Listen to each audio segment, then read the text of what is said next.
I left super early in order to make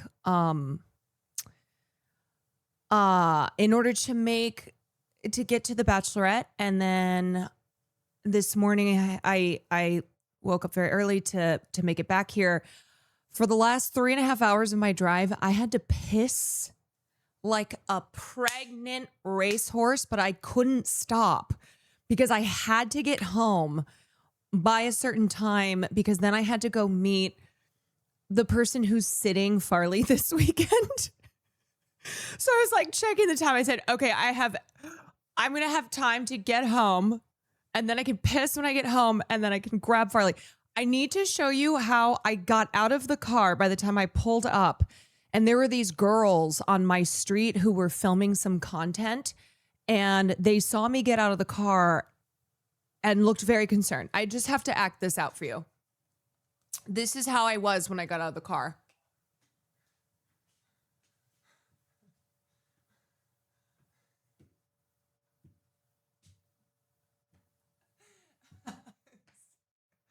And then I could not stand up. Truly Gollum maxing. And then somebody had parked a freaking Lime bike in the driveway. So I had to get out, move the Lime bike, and then Gollum walk back to the car, get in the car, pull into the driveway, and then Gollum walk out. Oh my God. And these girls were filming something and just looked at me like, what is happening?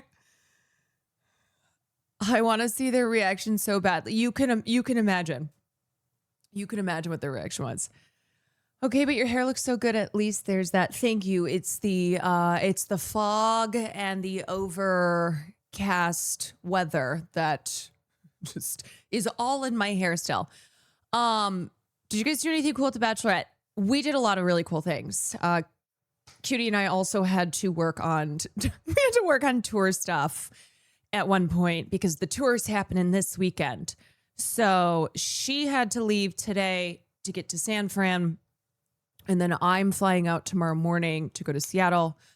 We are splitting up the tour dates. So we were working on our PowerPoints that we're doing for the girly pop segments. I thought you were going to SF with the gig. No.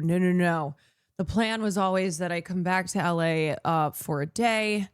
And then tomorrow morning, I am flying to Seattle. And I am really looking forward to those of y'all who are going to be at the Seattle and Portland shows. If you need help with PowerPoints, I actually did think of you.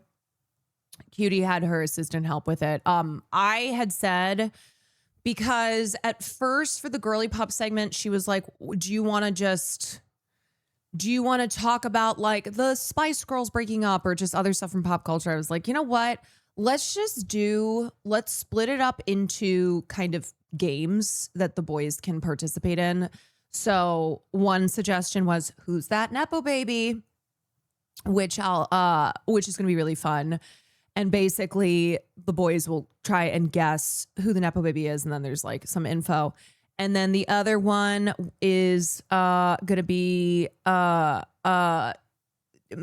the celebrity mugshot to what they were arrested for. And there's some really funny ones in there. So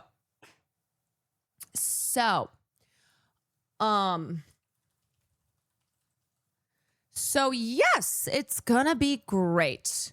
The Spice Girls no, the Spice Girls are still going strong.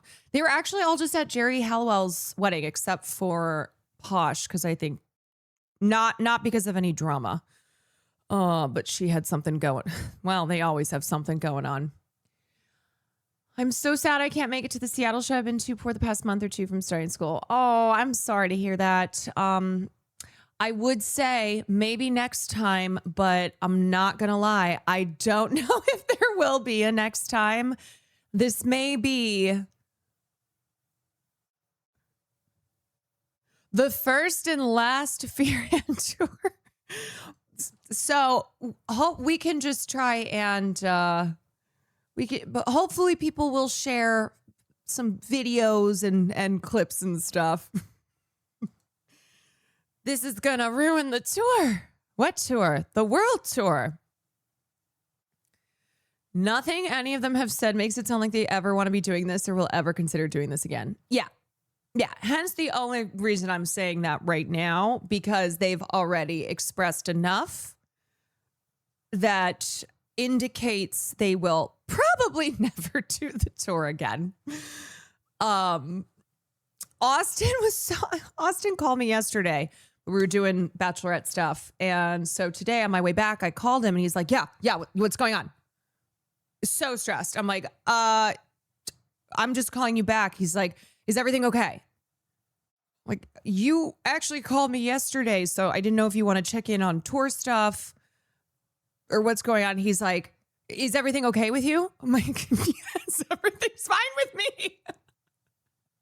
Everything's fine. You called me. I'm calling you back. He's like, okay. I have to go. Will's flight got canceled this morning. Don't know why. So they were dealing with that, booking him a new flight. And then I think Austin has been at the venue since noon. So I guess yesterday was the time to talk on the phone. I said, you know what? I'll just see you tomorrow. I'll see you tomorrow. Trust that we got the girly pop segment down. Don't worry about it. Anyway, quick little Bachelorette recap. It was lovely. As you can imagine, Cutie was the most thoughtful of bachelorettes or brides to be. Had a just really, really cute itinerary. We went to Carmel, which is her favorite place, and it was the last place that she had been with Swift. And we definitely had a lovely moment on the beach, remembering little Swifty. And then probably my favorite part was last night. So, Cutie loves karaoke. And the last thing we had for the itinerary was a karaoke night. And we were going to this Irish pub and had this karaoke plan. And all day people had expressed like, oh gosh, I'm so nervous to do karaoke. And I was trying to throw out some song suggestions. I'm like, this one's a crowd pleaser. This one's pretty easy. Don't worry. It'll be great. Like, people will just be drinking, probably won't be paying attention. We get to this pub and it is extremely bright. Like, all the lights are on, and 70% of the people in there were over the age of 70, I want to say. And the karaoke setup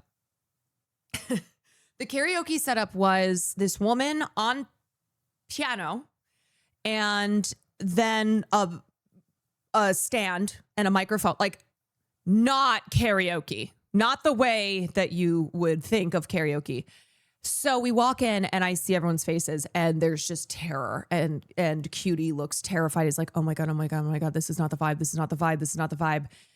And it was one of those moments where you go, then we shall be the vibe.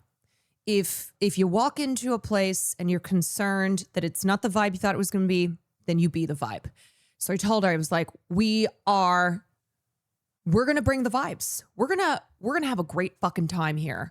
And you know what? We had a great fucking time. And it took some of the girls till the end to finally feel plied with enough alcohol and comfortable enough after some of us had gotten up and done performances. And also we became friends with all the old people. And one old lady in particular, whose name was Madeline, so we get there and I go up and do a couple numbers. I'm like, okay, guys, like it's totally, it's great. And some of the other oldsters are singing, and Madeline, who was with her husband, and they'd been married for 52 years. And at one point I was like, well, this is our bride to be. If you have any advice after being married for 52 years, we'd all love to hear it. Madeline gets up and she has her cane, tiny, tiny lady, and walks over to the piano. And I was like, oh, she's going to do a number. Okay. I expected that she would be good. I did not expect she would be fucking amazing. And I came to find out that she was a professional singer. She sang with a band back in the day.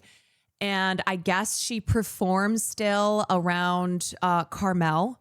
And I have to show, I need to just show a little snippet because she gets up and she starts singing. It's probably kind of hard to hear, but Maya's, like, the girls, so some of them were sitting at a table right in close to the piano. Madeline starts singing and everyone just becomes transfixed. And especially Maya, who, I swear to God, tears in her eyes.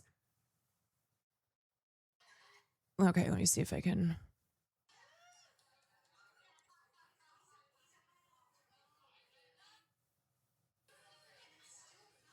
She was also such a hoot. Okay.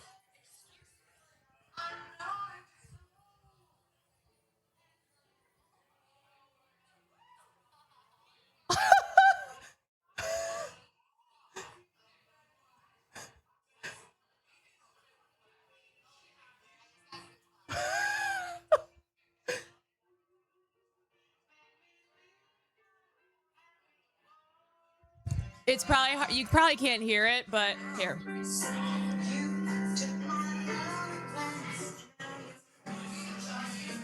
Just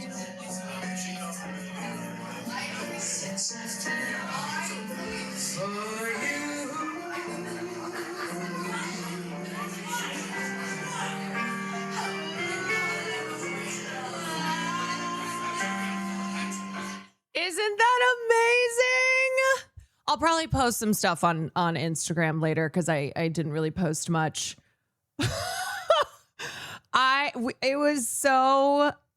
It was just so awesome. It was so unexpectedly awesome. And then we stayed there the whole night because the vibes were incredible. Also, Peacefire Now, thank you so much for the raid. Thank you so much. And at the end of the night, so Madeline had done a couple numbers by then. We all asked if she would sing Somewhere Over the Rainbow. We're like, can this be the last song? Can you serenade us with Somewhere Over the Rainbow? And so I'm sure someone has a video of it, but it was all of us girls, like right in front of her, just listening to her sing to us Somewhere Over the Rainbow. And it was so special. It was just so, it was so special. It really was. And I think it's a good lesson in that sometimes you get into a situation and it's not what you expect, but it can turn out to be unexpectedly awesome. And sometimes you just gotta go with the flow, and you gotta bring the energy in. And as we were leaving, some of the oldsters, I was talking to them. They were very complimentary. I was like, oh, please, no, I am nothing compared to you all. You all are incredible. But I was talking with them, and they said, like, thank you so much to your group for coming in and bringing such wonderful energy. And we just had such a fabulous evening, getting to listen to you gals and getting to all sing together. It was really lovely. It was wholesome as fuck. It sounds so on theme for the batch itinerary. Oh yeah. And then we get back to the Airbnb. And by that point, like, Lily and Ray and others who had been more hesitant to sing, they were like, let's sing more. I introduced Lily and Ray to Carole King, because at one point one of the oldsters sang a Carole King song, and I was singing along. They were like, how do you know every song? Also, how do you know all these old songs? I was like, okay, well, Carole King, she's still alive, to be clear. She's in her 80s. But I said, oh, let me introduce you to the musical stylings of Carole King. No, Lily did not know Carole King, but they were obsessed. The song that the song that the old guy sang was You've Got a Friend. And they pulled up the lyrics so that they could sing along because they both were like, I love this song so much. Joel, thank you for the gifted. Yeah. And then we get back to the Airbnb and they're like, let's sing more. So we put on karaoke. We did. There was a 17-minute Disney song medley. And we all sang through that. And then it was on autoplay. And then it was a musical theater medley. And everyone was like, oh, I of course knew every single song. And Lily just kept being like, how do you know every song? I said, to be fair, these are kind of the genres that I do know just about every song in. It's like, I don't know every song, but when it comes to like jazz, musical theater, songs from the 50s, yes, I do know quite a few of those. They've never seen Toy Story? Well, that's what I was asking. I said, I know y'all have heard Carole King before, even if you don't know it. You like jazz? Zitronograph, thank you for the 46 months. Captain Androck, thank you for the 7 months. Danny, thank you for the 5. Whoa, it's me. Thank you for the 23. Queen Witch, thank you for the 17. Kitty, thank you for the 10. Full Calmunism, thank you for the Prime. Ellie, thank you for the 21 months. Darcy, thank you for the 2 months. Are you going to the Portland stop at the tour? I want to go, but I'd have to go alone. I'm feeling anxious about it. Yes, I am. And you should definitely go. You know what? Look at it as an opportunity to meet people who you already know you have something in common with. You're fans of Fear and I'm sure there's other people who are going alone as well. So do it. Do it. Will and I are going to try our best after the show to try and say hi to as many people as we can, since I know they're not doing an official meet and greet, but Will, I know, had already made plans to stick around after and try to meet people. So I will do that as well.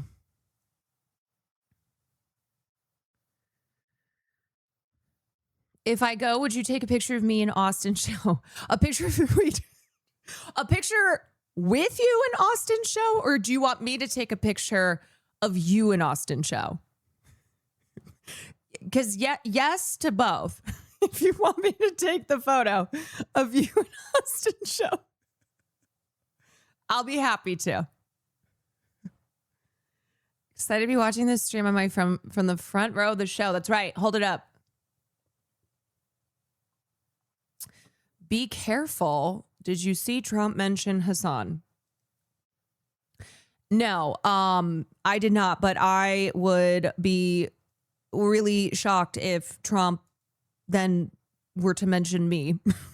I think I can't see that happening. Oh, he's just doing the thing that all of media is doing. Right? We deserved all that death. Oh, okay, I see. She gave him a lot of money, and he recently campaigned with a communist fanatic who says that America deserved 9/11. We deserved it, right? We deserved all that death, destruction. Yeah, and what did you say on 9/11, Sa? What was it that you had to say on the day of 9/11? Talking about how Trump Tower is going to be the tallest building now? Said he hates Christianity and that the 10 Commandments are a form of fascism. You know what? I wish someone would be like, name them. Name all 10 right now. What are the 10 Commandments?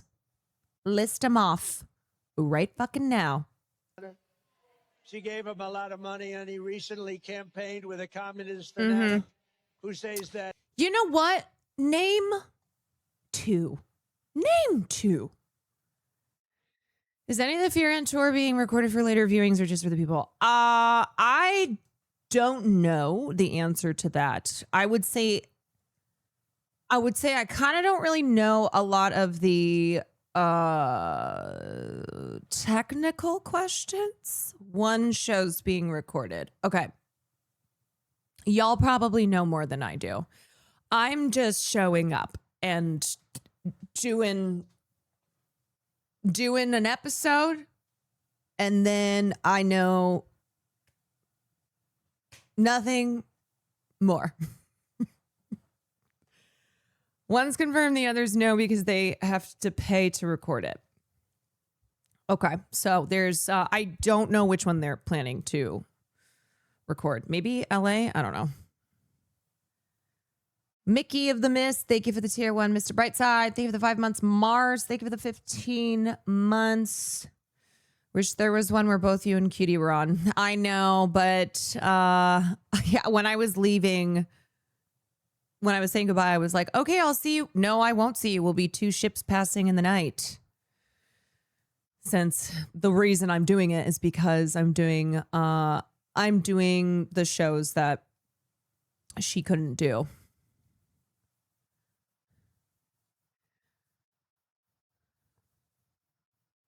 When is the Let Me Know tour?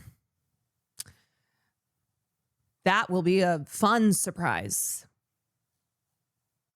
We'll see. I don't know. Maybe soon. We'll let you know. We will let you know. Anyway. Anywho, as I have said before, this is going to be a real funky. This week's funky, and then next week is funky as well, because I'm going to New York for the majority of next week. I fear. I'm looking at my schedule. I'm like, when's the next time I can get sleep? Yeah, so this weekend is the tour, and then Monday is the One Piece cosplay, and then Tuesday going to New York, bringing my wife. Hopefully we'll be able to do an IRL or 2. No, we're not even going to have time to hit up Broadway because I have to do so the reason I'm going is for that creator event, and then going to the US Open, and then I have to stay through the weekend because I have a wedding. So unfortunately, I can't bring Sam to Broadway. We're gonna have to go some other time.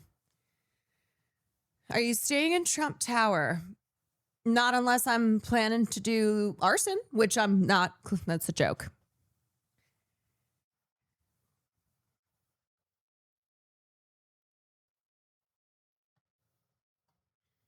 Who are you cosplaying for One Piece? I am doing Boa Hancock. Wow, I forget how big her boobs are. Whoa!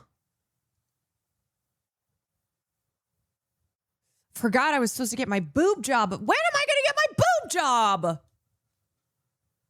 Damn it! I'm supposed to get enormous knockers before I do my cosplay. Shit. Gonna have to go Monday, or I'm gonna have to go in between Seattle and Portland Furiant tours shows. Gotta get them done. You're going to pull it off so well. Wait, not because of the boobs, but you're so pretty. Oh, thank you. Oh, thank you. No, not because of the boobs, but I don't know if we're going to have some type of boob plate or something. I did tell Stella Chu, who's doing the cosplay, I was like, let's make this look as close to the anime as we can. Let's do some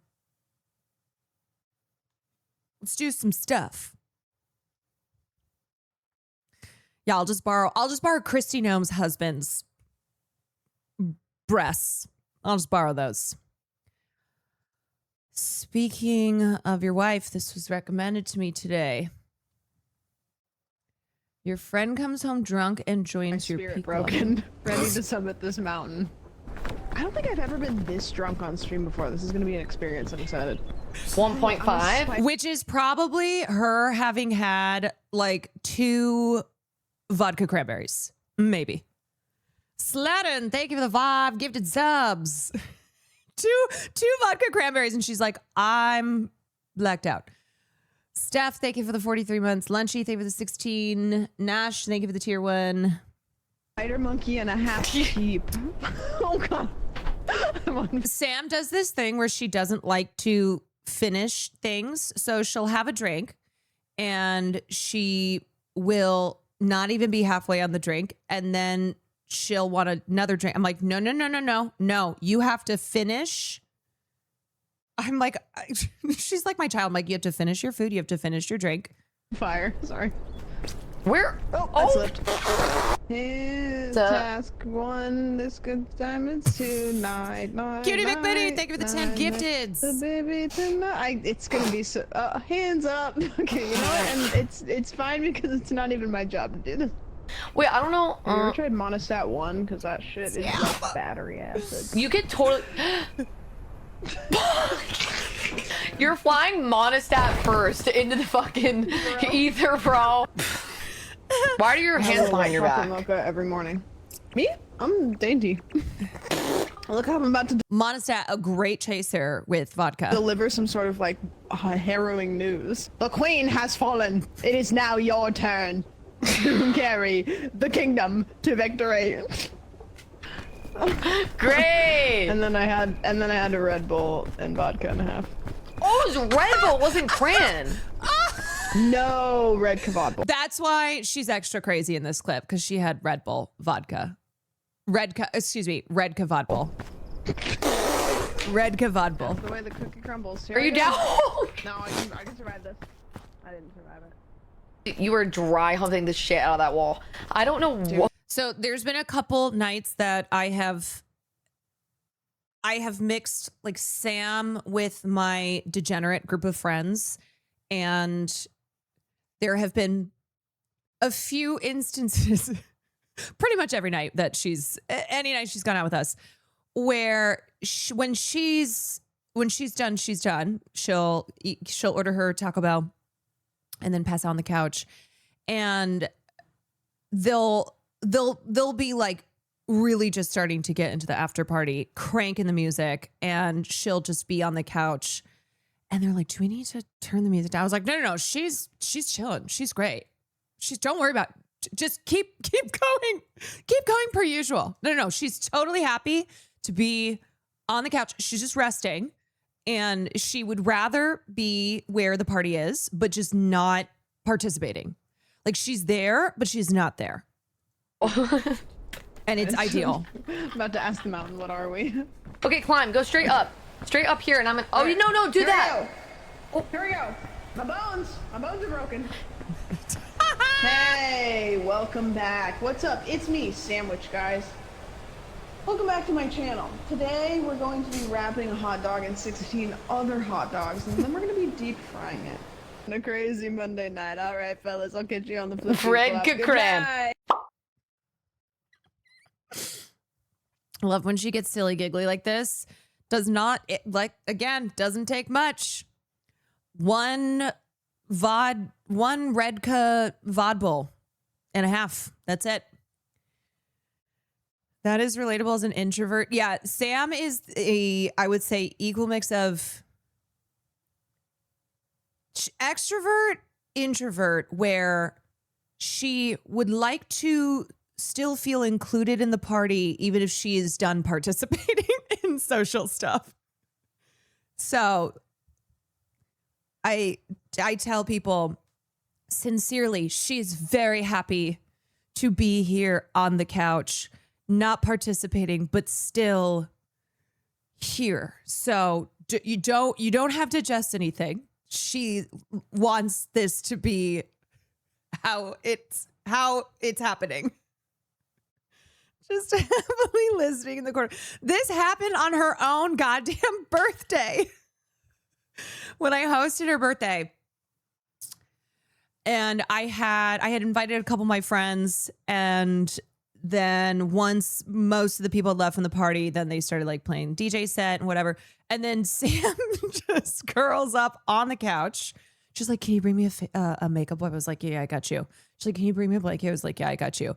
And then she was just chilling there, and they were like, "Oh my God, should we go? It's her birthday." I was like, no. It's all exactly how she wants it to be. Just don't change a thing. She's having the best time. She is having the best time.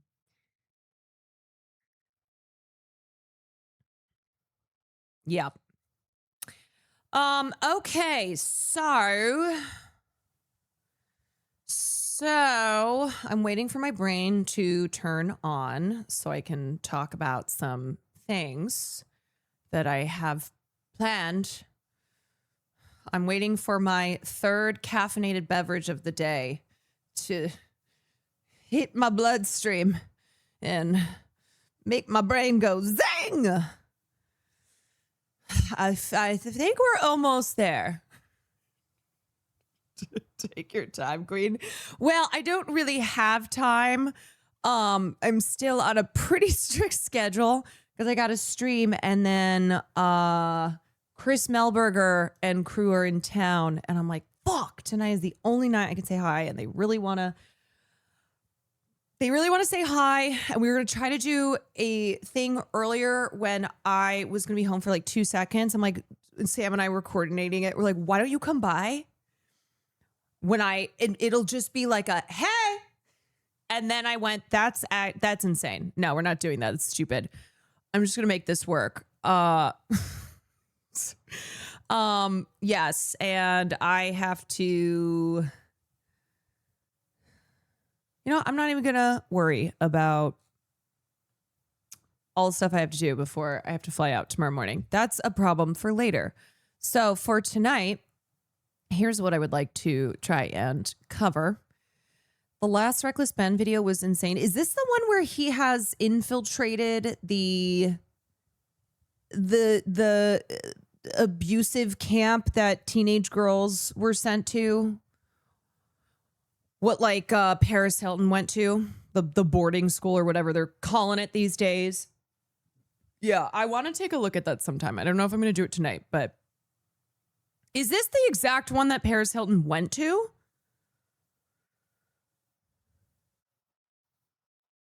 Yes. Yeah, it's horrible. Okay. The real question is, will you still be doing film class on Sunday? No, because I will be in Portland doing a live show. So unfortunately, I can't do film class on Sunday. Sorry. JDW, thank you for the 3 months. Zippy Tuna, thank you for the 2 months. Deanie, thank you for the bits. Francie, thank you for the 37 months. Film class is dead. What's the fucking point? I know. Should I just turn the live show into film class? Should I just set up my phone? I'm getting in so much trouble. Okay, so topics I would like to cover. I'd like to look at this Jools Lebron backlash, which I know my good friends Matt and Kat did an episode on. Oh, speaking of, I just had an episode with Kat come out on her YouTube channel. Let me find it.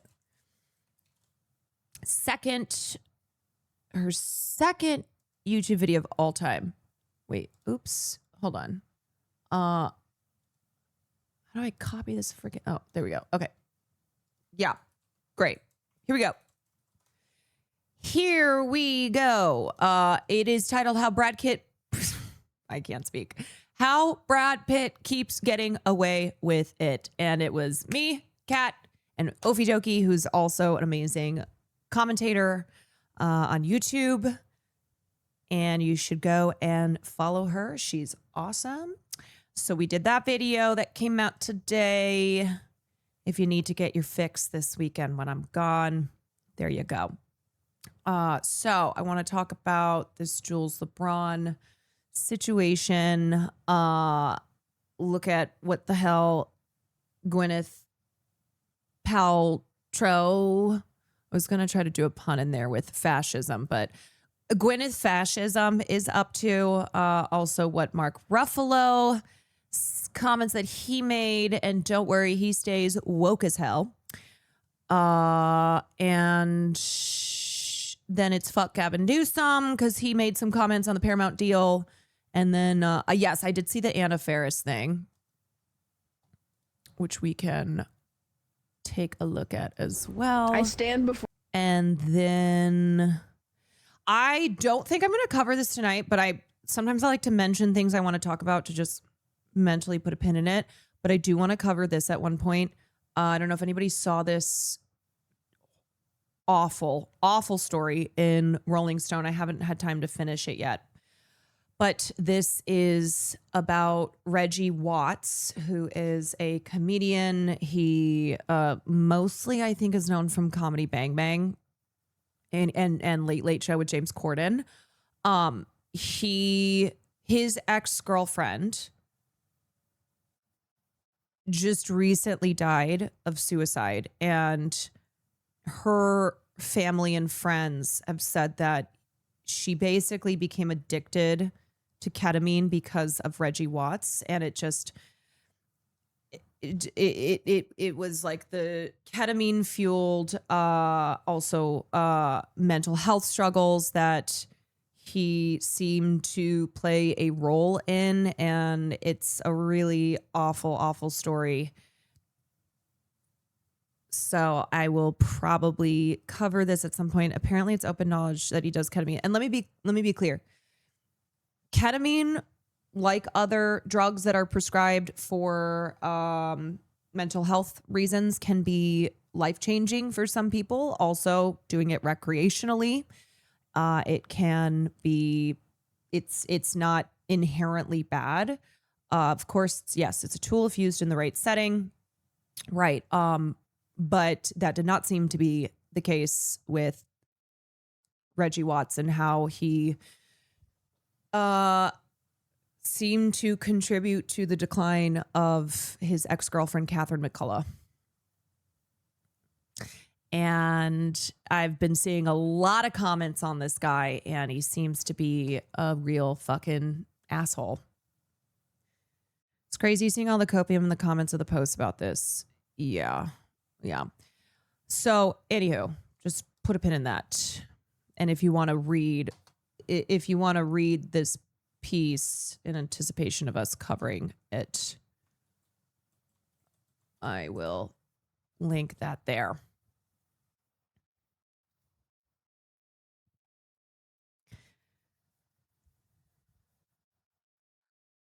Okay. By the way, if you have like 10 minutes, this is about to be the biggest, craziest labor negotiation in the past 2 decades next year. All right, let me bookmark that for now. Okay, so Anna Faris. Anna Faris, who was previously married to Chris Pratt. Dare I say the worst Chris in Hollywood? Chris Pine, Chris Hemsworth, Chris Captain America. Oh, wait. Well, Chris Brown. Okay. Chris Brown, worst Chris in music. Chris Pratt, worst Chris in acting.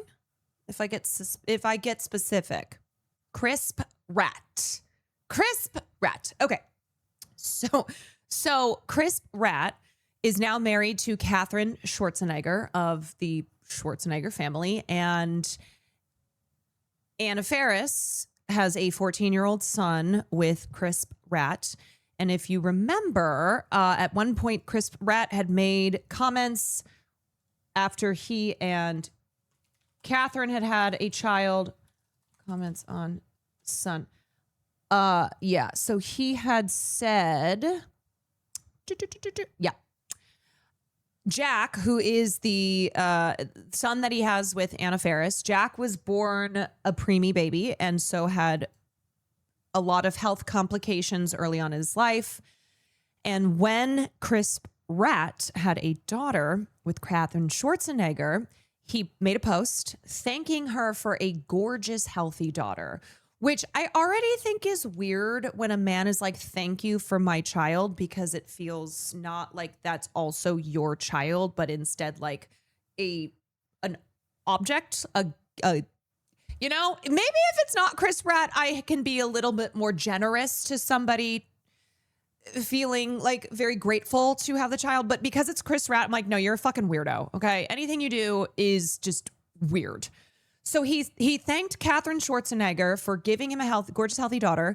And people were like, wow, interesting language you used there, specifically healthy, because your son, Jack, was born with a lot of health complications because he was born prematurely. And he had to fight for survival in NICU while he was a little tiny baby. So anyway, okay, just to give a little context there when people were like, yeah, you know what? That's another one. That's another check in the fuck crisp rat box. So Anna Faris says she and her son aren't afraid to delve into difficult conversations about faith. I will tell you of Anna Faris and Crisp Rat. One of them is super duper Christian, very devout Christian, notoriously very Christian, which absolutely plays a role in the beliefs that he expresses from time to time. So these are the comments that she made on Chelsea Handler's podcast, Dear Chelsea. He is religious. I didn't grow up with religion. He has asked me to accept Jesus Christ as my savior, Faris told Handler during the episode. And I told him I would do anything for him, including this, but it's going to take a whole lot of long conversations. According to the actress, Jack, whom she shares with ex-husband Chris Pratt, is as solid as a tugboat emotionally, which makes Faris comfortable asking him tough questions about religion.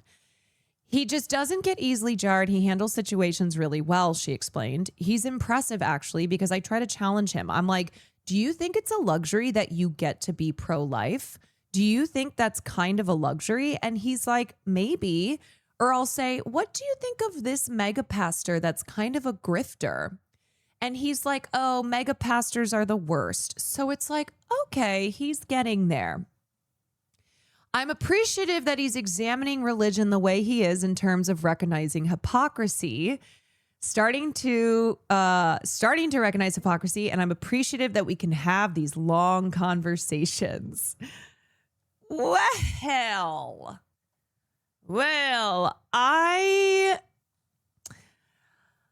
I think you can read a little bit into this, a lot of it into this. And it is well known that Chris Pratt is a devout Christian whose Christianity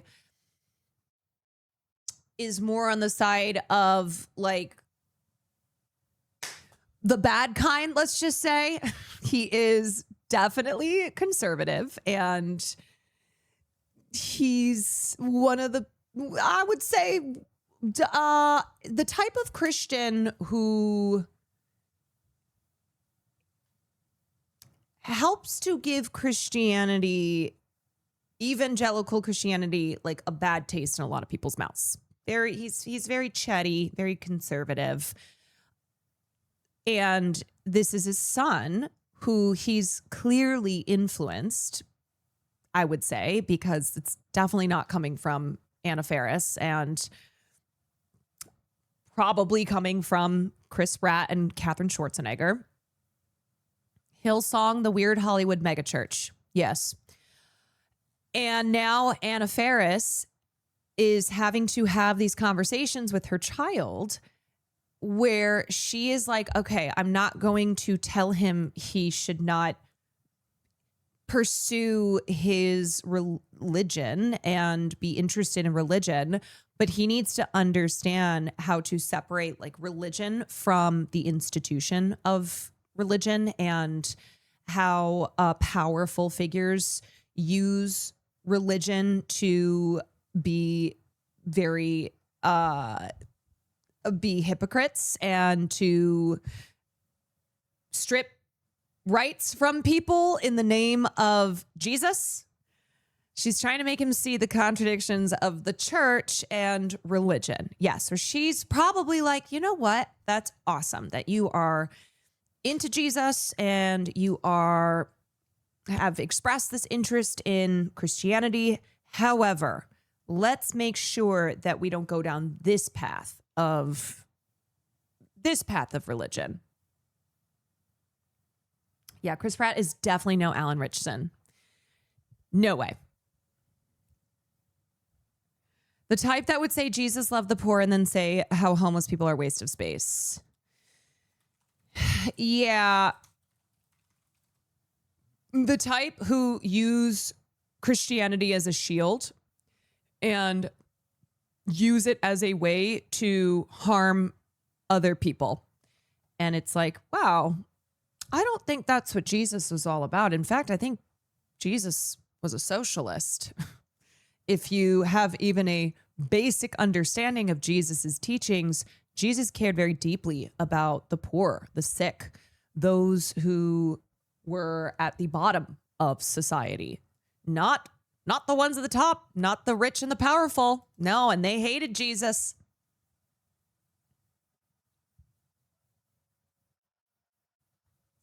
Oh, I forgot that he went to Zoe Church. Yeah, that's another one of those.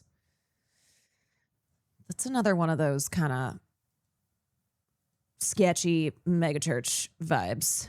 Supply side Jesus. Yeah. So anyway, those are some interesting comments that Anna Faris made. And, I was always team Anna. When they first were getting divorced, I went, team Anna. No way is she in the wrong here. Simply no way. Teddy, thank you for the 19 months.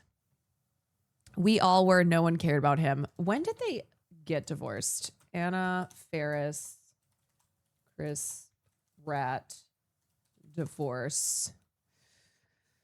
2017 was when they separated.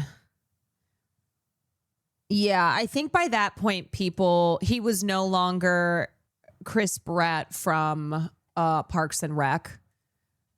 And I think he had I think people had already gone, yeah, this guy sucks. I don't know a single person that was or ever will be on his side.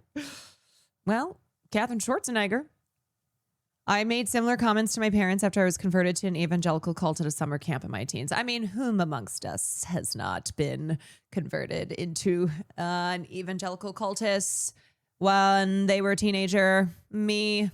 I remember I started going to church with my best friend's very evangelical, very conservative family. This was the family that had a picture of George Bush in their kitchen. They didn't have pictures of the family. They had a picture of George Bush. And every day when I would go to get some taquitos from the freezer, I would turn and see a picture of George Bush. And thought it was strange when I was in junior high. That's a little weird. But yeah, I started going to church with them, and they were evangelical Christians, and absolutely the kind who believe that their faith tells them that welfare is a sin and poor people should be shamed and not supported in society, but rich people should get tax breaks. You framed your Bush? I grew up Catholic, became atheist pretty quick into high school. LOL, went to a school where rich Christians talk down on people. No thanks. Yes. And again, it is not the problem with having faith. It is the way that you wield religion to oppress people. It is the institutions that are very wrapped up in right-wing political agendas and have a lot of money and power, and in the United States have been successful in many ways of implementing their right-wing agenda. See the overturning of Roe versus Wade, forced birth, attacks on women's autonomy, attacks on trans lives, attacks on immigrants.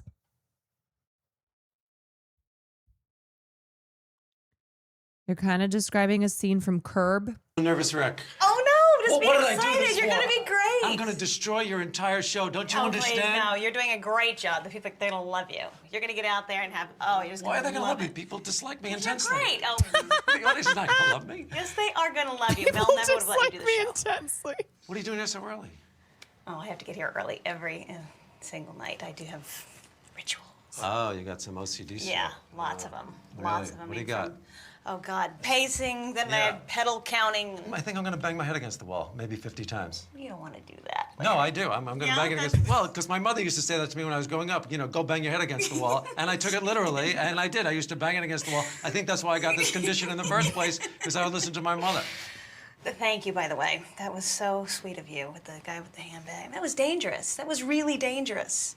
I didn't think so. Oh, Honestly. no, you're so sweet. You know what? I didn't even think twice about it. Honest to God, the right thing to do. Well, thanks. It doesn't happen much. If I didn't go into show business, I was going to become a fireman. All right.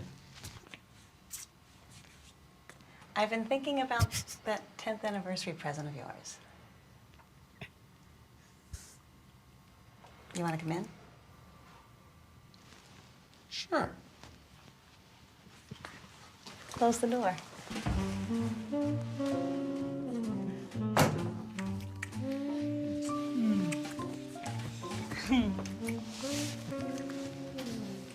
What's up? What's up? Freaky, freaky, freaky. What's that? Freaky. Is that Bush? Yeah. You got a picture of Bush in your dressing room? Yeah.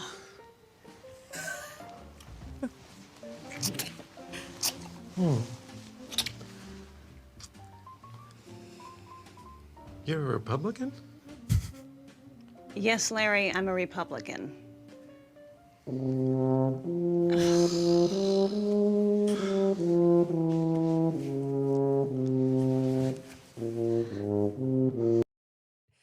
Yup. Yup. And I just had another memory of this family. Not only did they have the picture of Bush, every time I would be over there, we would do prayer before eating, and they would include President George Bush in the prayers. Sure. Okay. Yep. That's fucking weird, but you know, why'd they treat him like a god? In the same way. Now, I will say, George Bush, at least, I would put as more of an authentic Christian than Donald fucking Trump. But in the same way that Trump evangelical cultists do AI generated slop pics of him with Jesus or believe that Trump is a Christly man. It's not even close there. I know it's not close, but it's the way that Republican presidents are treated by cultist evangelical right wingers as ordained by God. Crisp Rat spent his Easter Sunday erecting a giant cross and documenting the process on social media. Yeah, this guy's a fucking weirdo. I always try hard to make sure that I am being respectful to people who have religious beliefs, people of faith, while calling out what freak shit this kind of stuff is. Crisp Rat is a fucking weirdo. I'm always erect for Jesus. My God. The only thing erect on Sunday. In a move that makes the likes of Ron Swanson proud, Crisp Rat spent his Easter Sunday building and cementing a giant cross on a hill and documenting the process on Instagram, an ode to his personal guardian of the galaxy.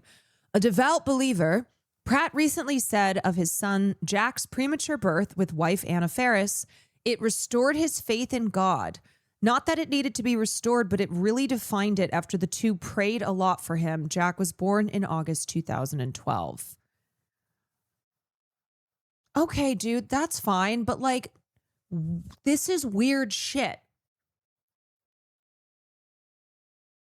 This is very weird. Wait, also, hold on a sec. I just realized this said makes the likes of Ron Swanson proud. I don't remember Ron Swanson being like this in the show. Am I misremembering? Or is it woodworking? I feel like Ron Swanson would hate this shit. He was just a libertarian. Yeah, but he hated everybody. He talked shit about everyone. It's National Post, Canadian news outlet owned by American companies. Okay, so I guess they're trying to do some historical revisionism here on Ron Swanson. Yeah, this is so strange. So strange. Ron Swanson was the kind of libertarian that libertarians today think they are, and they're actually just the fucking worst. Source of Ron Swanson. Ron Swanson on religion. What religion am I? Well, I'm a practicing none of your business. Yep.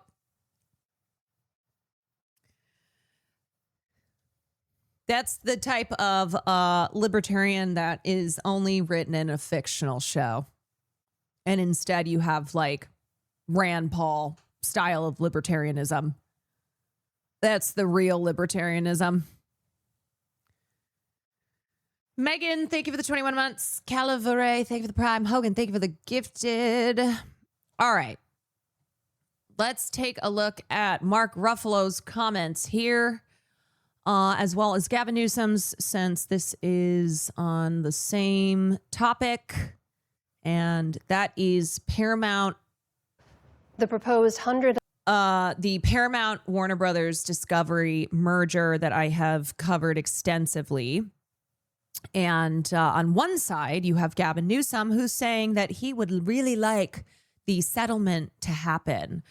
And he has signaled his support for settlement talks in the antitrust suit seeking to block the Paramount Warner Brothers merger.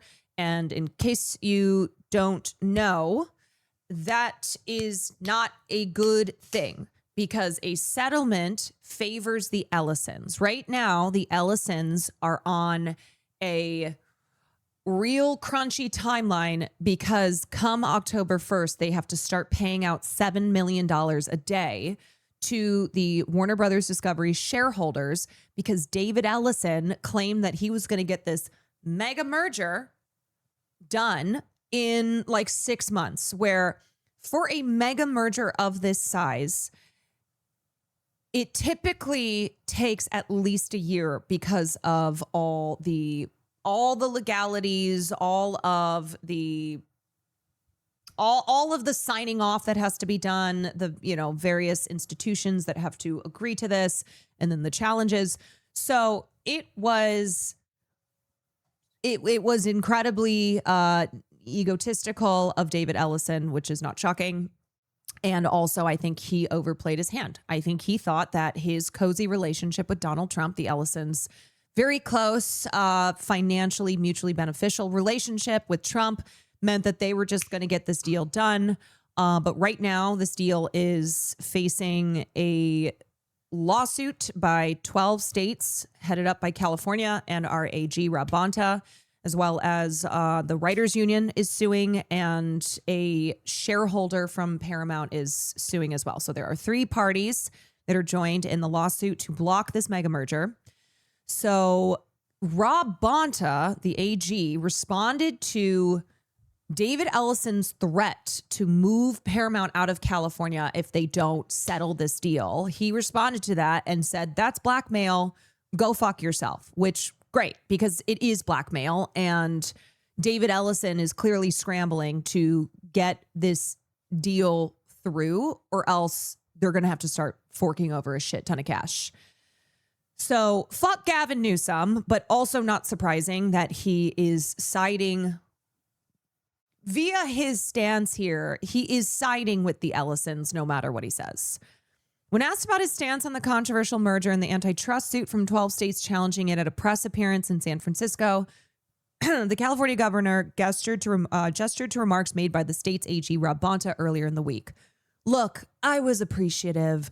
I think earlier this week, you heard the attorney general himself say he'd prefer this settled in the boardroom, not the courtroom. So I think there's some universal sentiment there, if that's possible. No, as far as I know, Rob Bonta has maintained a line here that is he will not be blackmailed by the Ellisons. And unless they agree to structural changes, which they are not going to, because that defeats the purpose of this mega merger, he's going to see him in court. Bass also agreed with Newsom. Well, they are one and the same when it comes to being corporate centrist Dems. So I think there's some universal sentiment there if that's possible. The question is if that's possible and what's the best deal? What's the landing? And that has to be worked through.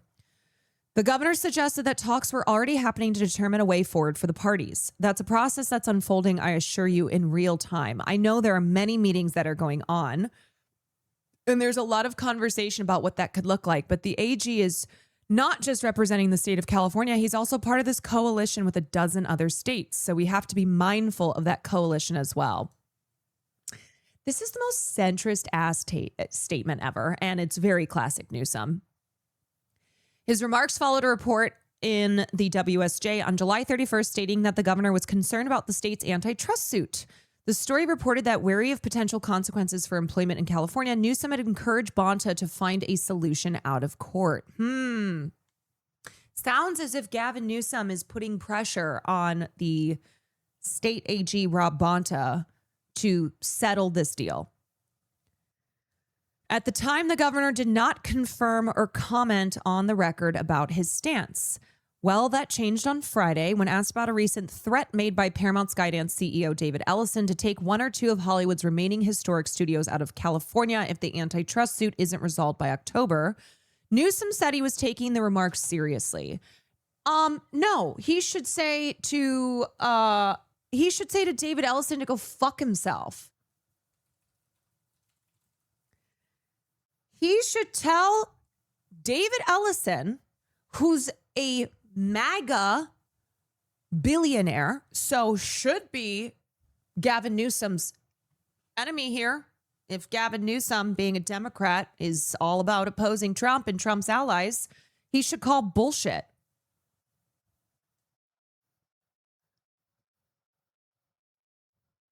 He said, we're hoping that doesn't happen. And I'm of the belief that they don't want to see that happen.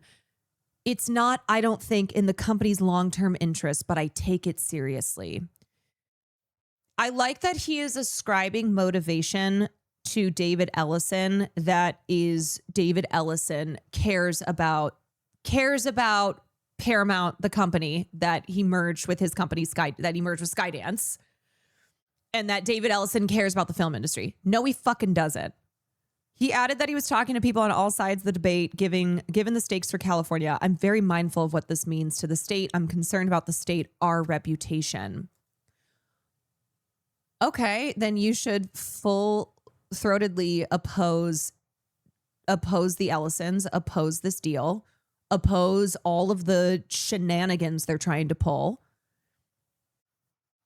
They're also running against the clock because signs are signaling the AI bubble popping soon, and that will completely cook Oracle and leave them out of money. Well, we already know Oracle's stock has dropped about more than half, I think, at this point in the last year. And I would say that Larry Ellison has put up billions of dollars that he does not have. His support for settlement talks put him in the same camp as Javier Becerra, the Democratic candidate for California governor in this year's election. Oh. Also aligns him with LA Mayor Karen Bass, who expressed her desire for both parties to come to the table. This is fucking embarrassing to have the Democratic candidate for governor and the current LA mayor who is running for reelection, as well as the outgoing governor, to be doing this bitch shit, to be not siding with Rob Bonta, standing alongside him and being like, the Ellisons can go fuck themselves. And they're scared. They're scared because they're going to have to start paying out a lot of money. So they are trying to rush this through using all the political power and, you know, all the power that they have. Useless fucking centrists, fork found in kitchen. Okay, so yeah, work urgently to find common ground. You know, that is such a classic line of finding common ground with one of the wealthiest families in the world. Larry Ellison, who's the single greatest donor to the IDF. They are rabid Zionists. They are very close Trump allies, and they are seeking to obtain immeasurable power in media and entertainment in order to control even more of the information landscape. That's what they're doing. So no, there's not finding common ground with Zionist MAGA billionaires like the Ellisons. Unless you're Gavin Newsom, Javier Becerra, and Karen Bass. Paramount Skydance reps are expected to meet on Monday with the California AG's office to discuss a potential settlement of the state's antitrust case, according to two sources familiar with the situation. My hope is that Rob Bonta sticks to his guns, because Paramount is not going to agree to significant structural changes to this deal. They're just not going to. They're going to offer superficial shit and stuff that they've already said, like, well, we're going to do 30 movies a year. And I hope that Rob Bonta sticks to his guns, because right now, you know, he's facing a ton of political pressure with, as I just mentioned, all the parties involved. I can guarantee he is getting a lot of phone calls and is being told, like, come to the fucking table.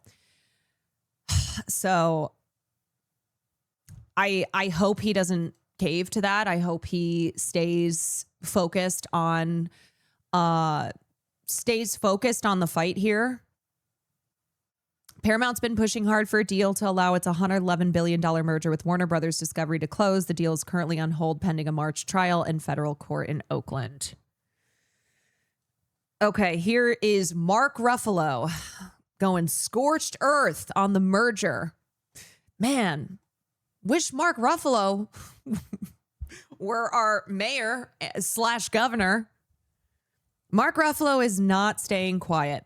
The Oscar-nominated actor and activist, who's currently starring in the box office smash Spider-Man Brand New Day, sounded off on his Instagram story on Friday about Paramount Skydance's pending $111 billion takeover of Warner Brothers Discovery. This merger is currently being challenged by a dozen state attorney generals, including in California, which reportedly costs 4,500 or would reportedly cost 4,500 jobs, and also see Paramount Skydance owner David Ellison, a Trump enthusiast and son of Oracle's CEO and Trump megadonor Larry Ellison, in charge of not only the biggest studio in Hollywood, but also CNN, which has caused alarm given the MAGA makeover he gave to CBS News. Ruffalo reposted a video to his Instagram story of Oracle's executive vice chair, Safra Catz, boasting about the company's efforts to help Israel in the wake of the terror attacks on October 7th, 2023. That saw Hamas, whatever, I'm not reading their fucking bullshit. Katz, who's Israeli, said the following on a panel a few years ago: there's a few things that we did that I really can't talk about to advance the agenda for the Israeli military. But we have some really profoundly scary technology at Oracle, and we wanted to make sure that it was available for the effort. Let's just say that, okay? All right, well, that is obviously evil and ominous as fuck. If Hassan's able to get Mark on the stream, can you insist on being there? I will be there. Trust. In the next slide of his Instagram story, Ruffalo, who's been, I'm surprised. I actually have to ask him this weekend if he's heard from Mark, because I have been on his ass being like, you need to get Mark Ruffalo. He's done Mehdi Hassan's. Mark will surely come on and have a conversation, because he goes on other political podcasts and shows and is very open with his comments. He also just talked, he just talked about the Democrats' focus, liberal media's focus on a Twitch streamer as a way to attack progressive candidates. In the next slide of his Instagram story, Ruffalo, who's been very vocally against the merger as well as Israel's ongoing war in Gaza that's claimed the lives of genocide. Okay, I guess that's too much for Variety to post. He posted a passionate message warning against the merger and Oracle's complicity in what we now have come to see as a genocide against Palestinians while questioning why Trump pushed this illegal merger through. Here's his entire message. This is the company that Larry Ellison is using to fund his son David's Warner Brothers acquisition. These really profoundly scary technologies will most likely be merged into one of the largest media conglomerates in the world and one day used on you. Look how she revels in what we now have come to see as genocide, which was built on an apartheid system of oppression powered by Oracle. There is an old saying, the way you do one thing is the way you do everything. From one of the biggest tech companies in the world, powering some of the most destructive and inhuman forces in the world. Why has Trump pushed this illegal merger through? Larry Ellison will own most of Parabros. Larry is a classic oligarch. They are crushing workers and consolidating the wealth of the world for their own power and concentrated dominance. Gotta love that they still call it a war. Well, Variety is owned by Penske Media, and Penske is extremely Zionist. There was a story I covered. I mean, I've covered this a lot, but there was one story of, I think it was the editor at, I'm blanking on the publication, but it was an editor at a Penske-owned publication who had posted a statement that was critical of Israel's actions, and then he was fired. So just to remind you that most of the Hollywood trades are owned by Penske. Yeah, Penske has a near monopoly on entertainment journalism. So once you know that, you will understand why a lot of the headlines in Variety and Hollywood Reporter and the major trades are the way that they are. We have a chance to stop this. There are 12 state attorneys general suing to block this merger. It will be catastrophic for our film industry. There will be a loss of 4,500 direct filmmaking jobs and the loss of another 10,000 ancillary jobs. Mergers like this are almost always bad for workers, consumers, and the industry they tend to dominate. It's a classic antitrust case. It will hike up the cost of cable and flatten out competition. This means less choice for our audiences. It also concentrates an enormous amount of creative control to companies that say and do things like this strange woman from Oracle. Really profoundly scary people. Yeah. Yep.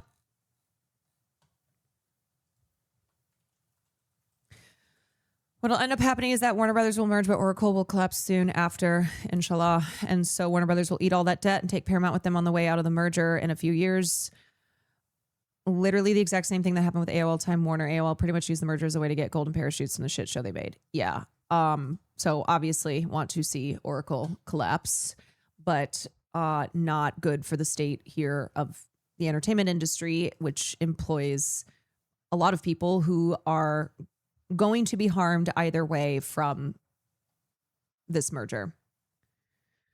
Who owns Dazed? I think Dazed is independent.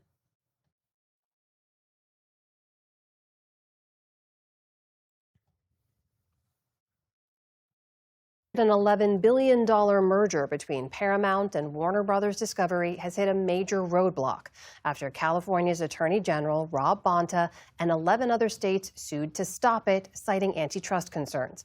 That move was followed by Paramount Skydance CEO David Ellison threatening to take his operations out of California if the deal isn't approved. William Brangham has more on a conflict that's rattling the industry. If Paramount did... Oh, shit. Paramount has responded to Mark. Okay, wait. Let me look at this. Classic! Man. Honestly, if we all had $1 for every time they claimed anti-Semitism, we would all be billionaires. And we would be the good billionaires. Paramount has come out swinging against a Friday screed from Mark Ruffalo, in which the award-winning actor accused moguls David and Larry Ellison of powering some of the most destructive and inhuman forces in the world. Or you mean in which the award-winning actor spoke the goddamn fucking truth, called out the Ellisons for exactly who they are and for Oracle being the company that it exactly is. A spokesperson for the David Ellison-run enterprise said the company is troubled when anti-Semitic tropes are invoked in purported service of a business dispute. Words like genocide and apartheid applied to a corporate transaction aren't just wrong, they're a bridge too far, and they cheapen the very real suffering those words are meant to describe. Okay, first of all, you fucking assholes. The reason that he used the words like genocide and apartheid is because he's talking about Israel, because he's talking about the Ellisons who use their billions of dollars to fund Israel's crimes against the Palestinian people.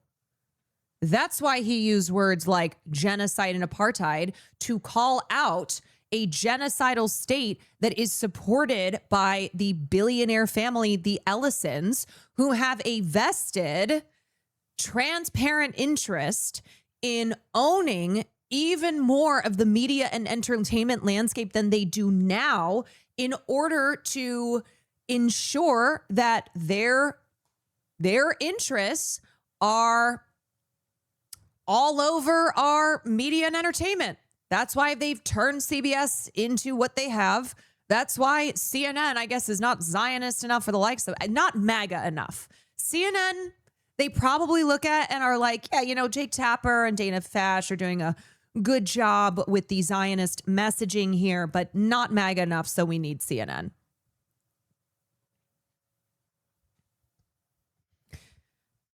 This doesn't deserve a response in kind. And to be clear, we don't tolerate prejudice of any kind against anyone. Oh my God, these people can all go to fucking hell. Ruffalo was one of the earliest Hollywood figures to decry the proposed Warner Brothers Discovery and Paramount merger. Numerous industry sources have expressed concern over Ruffalo's conflating the merger with anti-Israel sentiments. Numerous industry sources, or is it just the Zionists in Hollywood who are the same sources every time? Paramount said Ruffalo's post brings us to a moment to lower the temperature, not raise it. You know, these motherfuckers are always talking about lowering the temperature when what they're trying to install is fascism, when they are trying to have control over the information landscape so they can ensure that anything progressive does not make it to the mainstream, is not influencing the public. But let's take the temperature down, not raise it. Where are the good guys here? Where are the adults in the room? Variety of sources, Mayim Bialik, yeah. Various or numerous industry sources, aka freaking Mayim Bialik and Deborah Messing. Yeah, just same classic characters. We'd rather build than further engage in such rhetoric. This simply exposes the true motivation of some who have advanced opposition to this transaction. On the other hand, our commitment to great content is matched by our commitment to acceptance, to every story, every storyteller, and no blacklists, no exceptions for anyone. LMFAO. Yeah, we know this is a fucking lie because we already have ample evidence to the contrary. How many stories has Barry Weiss, who is the underling of the Ellisons, killed over at CBS or specific stories that are always at the forefront, always the ones that are the, you know, the main breaking news over at CBS. We know there are blacklists. We know figures who have been blacklisted. We know David Ellison himself is trying to bring back abusers in Hollywood. When he brought back Brett Ratner, he's like, yeah, you know what? Let's have the Avengers of rapists and pedos. Let's have this return back to a good old boys club. Remember, they think you're stupid. Do not prove them correct. Stay informed. Understand that they are lying. They are full of shit, and you not have to look very far to find plenty of examples that point to the exact opposite of what they say here. Yeah, John Lasseter, Brett Ratner, Max Landis.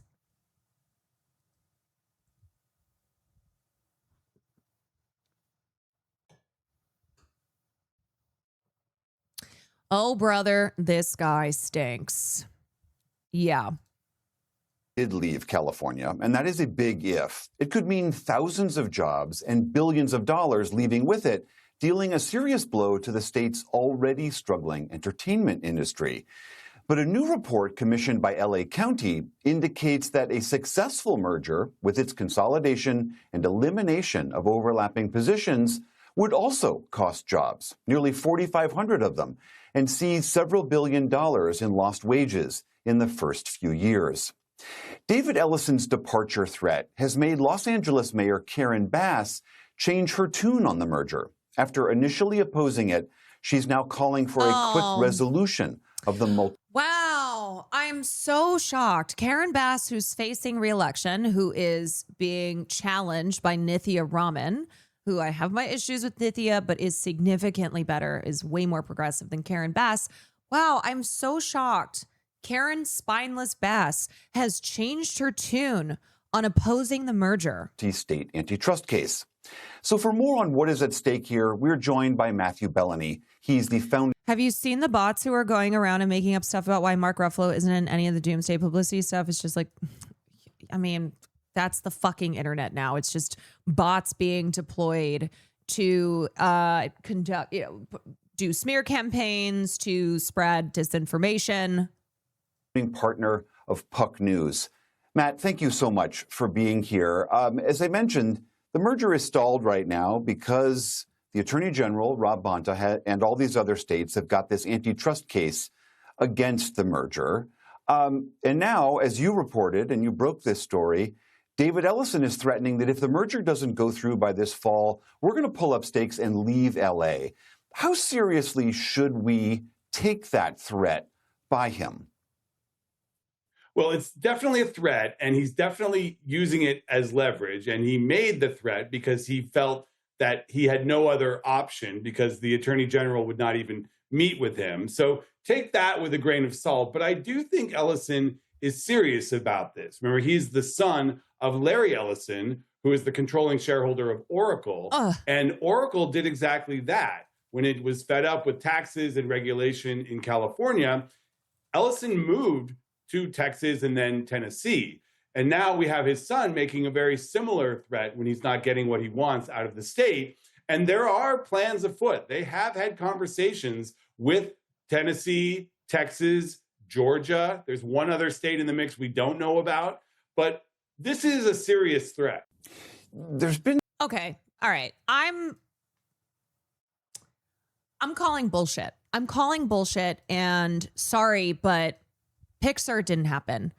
Call this bluff. This is not serious. This is an attempt at having leverage. It is logistically impractical and way more expensive than they're acting like, the lower taxes and tax breaks they'll have if they go to Texas or some other state that's not California. Way, way more expensive to try and uproot Paramount from California than they would be making up in tax breaks. This is very unserious, but they are acting like it's serious because they need leverage, and this is all that they can procure. They're threatening to sell the lots off. Yeah, David Ellison, who claimed that he cares so much about the film industry, that he's not in this for political purposes. He's here because he cares about film. So this is just one of those moments that I think is really important to call bullshit. Do not feed into this idea that this is a serious thing. David Ellison is acting like it's a serious thing because it's all he fucking has right now. And he is sweating bullets because right now the trial is set to happen in March of next year, which means by the time they get to that point, they'll have paid out over $1 billion to shareholders. That's a lot of money. Don't forget all the tech startups claim they will leave SF Bay Area because too woke, and then they all... Exactly. Yeah, where they were like, oh, you know, San Francisco taxes and it's too woke, we're leaving. In the same way that all these rich fucks said they're all leaving New York. If Zohran Mamdani becomes mayor, guess what? They're still fucking bitching on their Instagram stories. I haven't seen this mass exodus of wealthy New Yorkers. They're still here. Such incredible fissures here. I mean, you've got the current governor, reportedly, the incoming governor, now the mayor of Los Angeles, all saying we need to make this. Paramount using ChatGPT to call criticism of a corporate merger anti-Semitic is a layer of hell Dante could never have even conceived of. But don't you dare say that, because that is anti-Semitic. It is definitionally anti-Semitism. How dare you call out the Ellisons' attempt to wield even more power across the media and entertainment landscapes to have even more corporate acquisitions, which will then give them even more influence to spread pro-Israel, right-wing ideology. Nope. Can't call out these nasty motherfuckers. As an example of this type of whiny bluffing being bullshit, the billionaire Ken Griffin, who kept whining about Zohran's new tax and threatening to leave, isn't going anywhere. Of course they're not going anywhere, because it's fucking New York City. Where are they going to go? And after all that, Ken Griffin is not leaving New York City. Would he stay or would he go? They're so phony. Where would he go? New Jersey.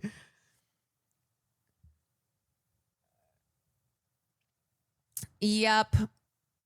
However, the news that the hedge fund CEO is sticking to his original commitment at 350 per. You want to know why? Because Zohran's billionaire, his tax on properties, like if you have a second property, blah, blah, blah. Because these motherfuckers have so much money that's nothing to them. They just don't want to have to pay anything. These greedy fucks do not want to have to pay even a portion. This is nothing. These taxes, nothing. I mean, it's great Zohran's doing it. Don't get me wrong. I'm not saying it's nothing as far as there's no positives. It's nothing to them because they're so wealthy. It's just that they want to have their cake and eat it too. They want the entire thing. They don't want even a tiny, teeny little portion of that to be taken out.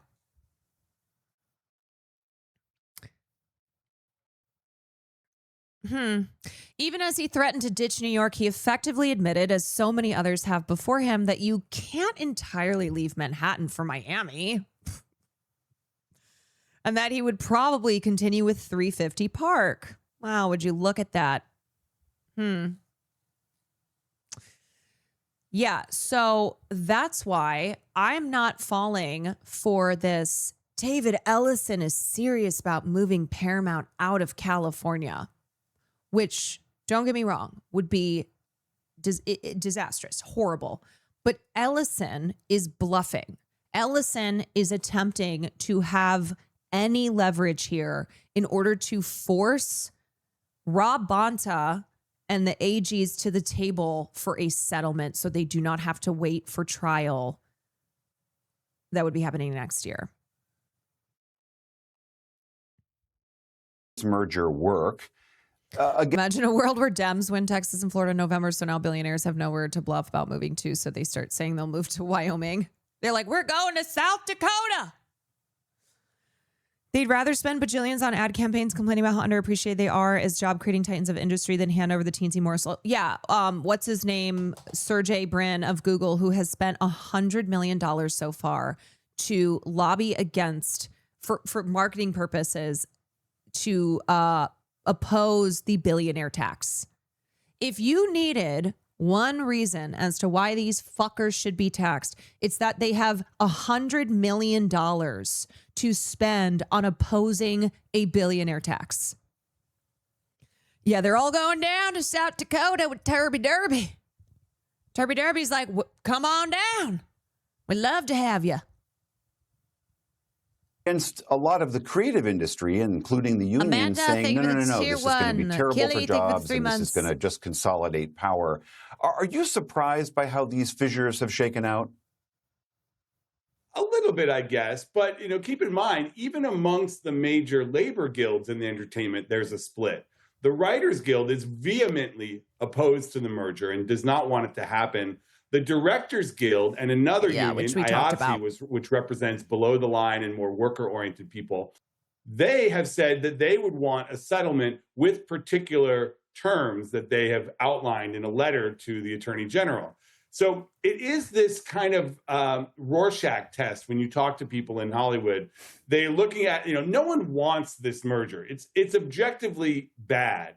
But many people acknowledge that it's probably going to happen. Or if this merger doesn't happen, Warner Brothers is likely going to be sold to some other company. So it's a question of what's the lesser of two evils here? And you have a big split in the industry. And there's also the political dimension of this. As people know, the Ellisons are very close with President Trump. Right. That is also why David Ellison is doing this bullshit threatening to move Paramount out of California, because he's trying to get a split with the unions. He's trying to get more organizations to side with going the settlement direction. And of course, we know DGA is all too happy to throw their support to to that side. But that is also a strategy here to threaten this shit so that now you have IATSE and DGA going, well, we really need to have a settlement and not take this to trial. CNN would be part of this deal, and there is some concern about CNN falling into the hands of another pro-Trump organization. How much of that is an undercurrent here? I think it's a major undercurrent. And I think it's something that has animated the Democrats on this issue. It's become a political football. Everybody has an opinion. And many people see what Ellison has done to CBS News since buying the parent company, Paramount. CBS News is undergoing a pretty radical overhaul. I have to say, too, I really would love to hear from actual IATSE members, not leadership, on how they feel regarding this antitrust suit. Because leadership is who's urging a settlement. But as far as I'm aware, this was not put to a vote. Maybe I have missed that, but as far as I'm aware, it was not put to a member vote with IATSE or any type of member say. And this seems to be coming from leadership. And 60 Minutes, a news brand that everybody knows about. Everybody's kind of heard that things are afoot at 60 Minutes. So it's become this political thing that politicians know people care about. And yes, the Ellisons have aligned themselves very closely with the Trump administration. And the review of this merger by Trump's Justice Department was very swift and was approved, even though there were people at the Justice Department that really did want to review it further. So I think that is key here. It's not a coincidence that the 12 attorney generals who are opposing this merger are all from Democrat-led states. It's become something of a political football. And then there is the underlying economic issue. As you know so well, Hollywood has already lost, I believe it's 50,000 jobs or so in the last 4 years. What happens to the industry if several thousand more jobs get lost? What does the town look like? Well, it's a smaller industry, and that is the reality of the situation right now. We're in a period of consolidation. My husband's IATSE, and they have not voted. I can tell you he and his animator buddies are a big fat no on this. See, that's my thinking, because if you are a member of IATSE, like any of these unions, aside from TGA, you know this mega merger spells big fucking trouble. And I understand that with the strikes and with the shifts in the industry and production moving, steadily over the last 2 decades out of LA, but even now out of the United States, that it's scary times. Like I get that. It's scary times for below the line and above the line workers in the industry, but this is so bad. And it is really, it's really frustrating because of now IATSE and DGA's split being used as a cudgel here, as like, drama controversy with WGA, SAG-AFTRA, and all the parties that are involved in suing to block the merger. Where the internet has completely disrupted the traditional entertainment system. Television is transitioning to streaming. We all see it in how we consume content these days. And the question is what is the... Okay, let me address this person. Who cares? OMG, Hollywood has less money. We'll just have good movies made on more responsible budgets.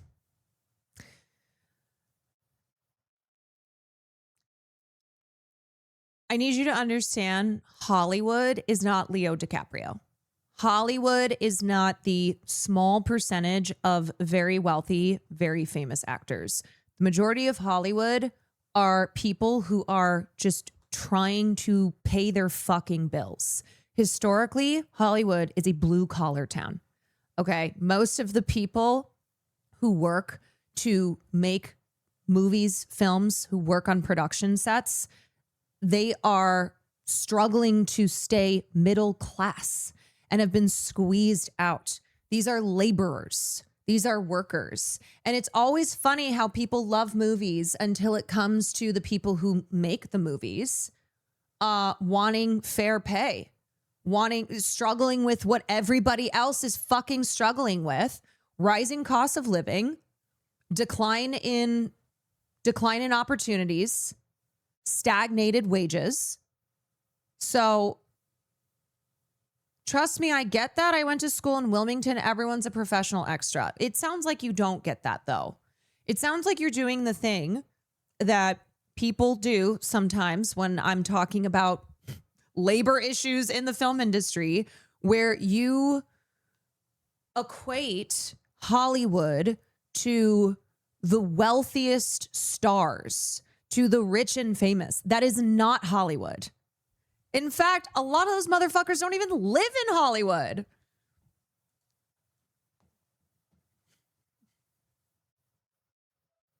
This is a terrible pause frame. The industry that creates professionally produced content going to look like in 5, 10, 15 years. And all of these mergers and all of the threats and the politics of it all, it's all related back to the fact that this industry is undergoing disruption. And it's making a lot of people really nervous. As an LA IATSE member on the in-person production side, not animators, more blue collar, I can say that it's very believable for the plurality to be in favor of the merger. A lot of members can't afford to not work, and IATSE members in 80, 44, and 728 rely on a high volume of work Not saying they're correct. I wouldn't say that it's people in favor of the merger. I would say it's people who are too scared about this going to trial, scared about David Ellison's threats, that they know this merger will be bad, but it's kind of the fear of it's all unknown, but also known. Like, you can look at the history of mega mergers and the state of the current industry to know that this is not going to be good. You don't have to do any guesswork here, but it's still kind of the fear of, well, what happens if this gets pushed all the way? It's the fear mongering that is occurring right now, where laborers are like, this sucks. Like, I don't like this mega merger, but I'm more scared about what happens if the Ellisons do move Paramount out, if this is delayed until March, and is that going to, like, there's going to be a decline in work if these companies merge, but is there going to be more of a decline if this goes all the way to trial in March, or if this is settled right now? So I get it. They feel caught between a rock and a hard place. I understand that. So many projects that were already finished and had theatrical release dates got pulled and thrown onto streaming.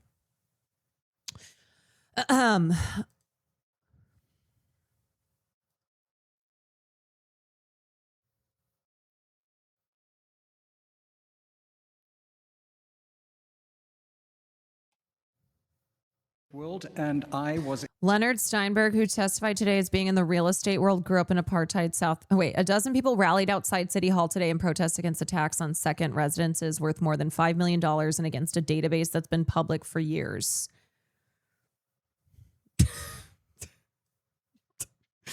Look at these stupid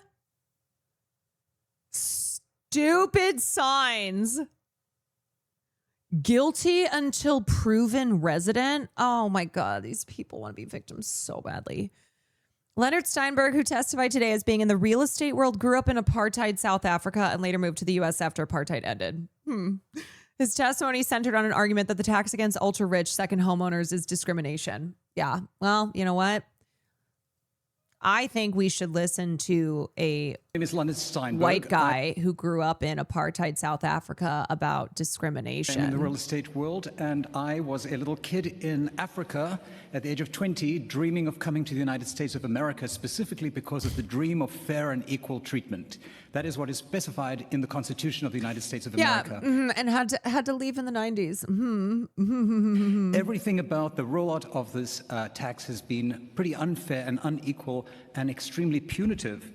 And I speak to all of you here, and I thank you, especially for those of you who were capable of showing up to something this important. My name is Leonard Steinberg. Oh my God, this guy cannot be real. I know he's real. I know he's being serious, but he cannot be fucking real.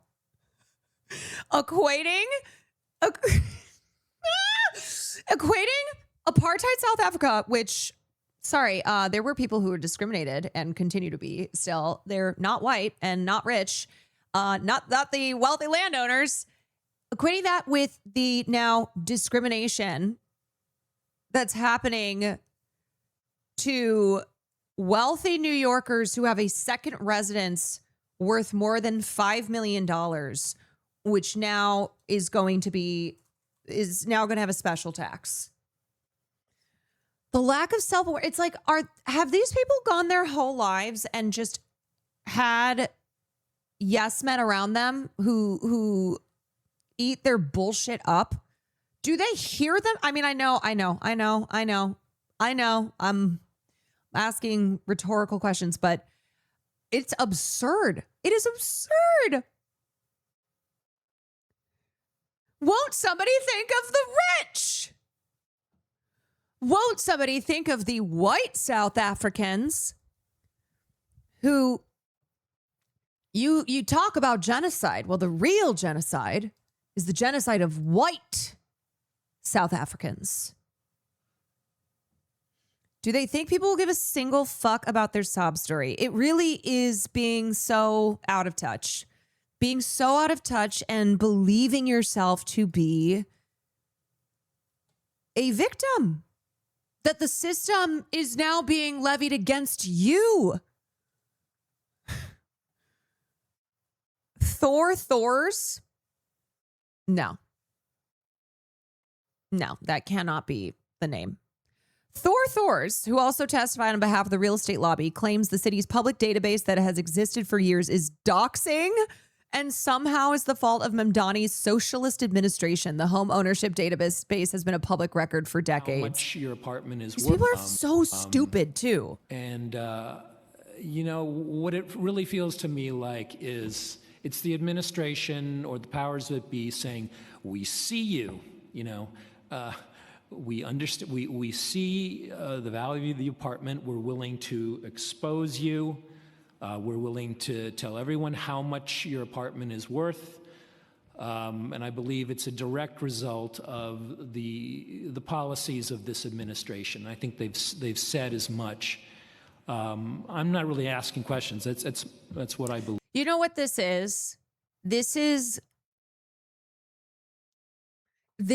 believing that people who have significantly less wealth, who are the hashtag poors, will, I don't know, like fall for this sob story of, oh no, how terrible that Zohran Mamdani is seeking to implement a pied-à-terre tax, a surcharge every year that is applied to luxury residential properties valued at $5 million or more.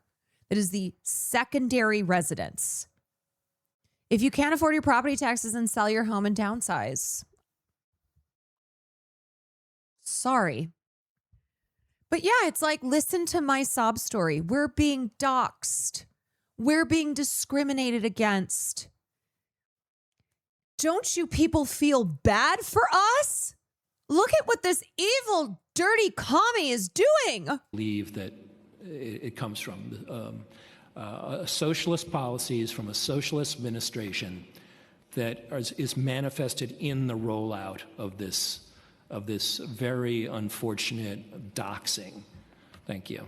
Thank you very much. Next. Unbelievable. And one of the feds infiltrating Minnesota group is named Greg Gregory. What is going on with these names? Thors, Greg Gregory.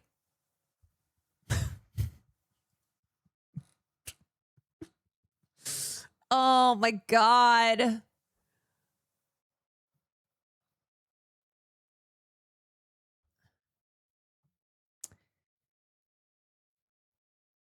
These can't be real people. They are real people, but they are incredibly unserious. Well, good luck. Dox you very much. Guilty until proven resident.